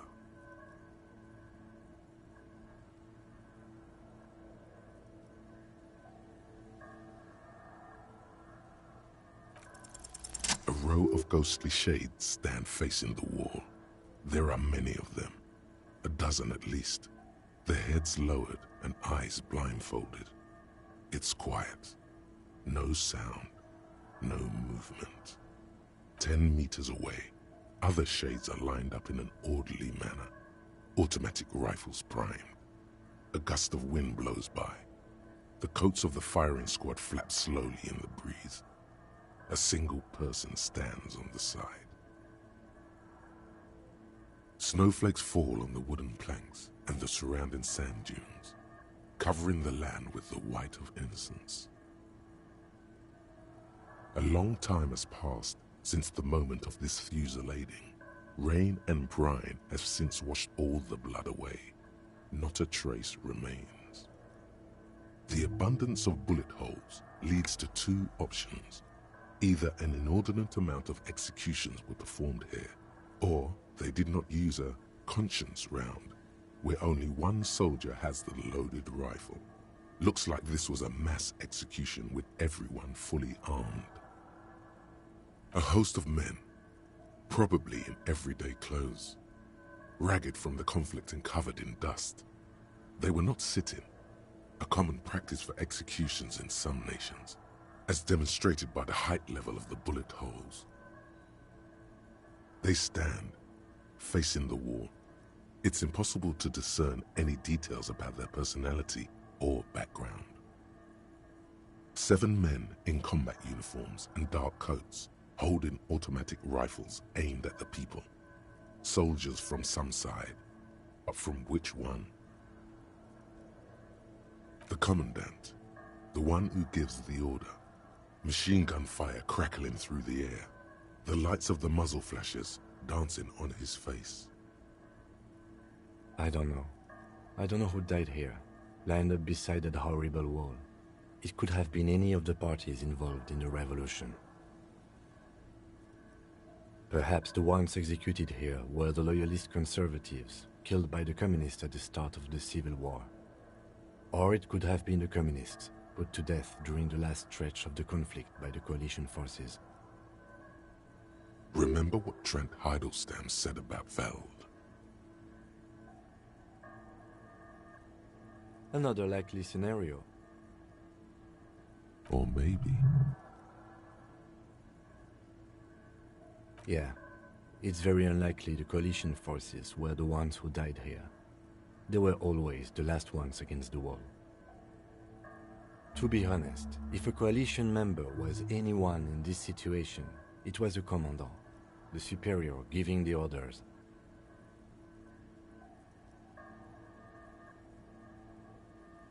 A cold sea wind blows away the figures,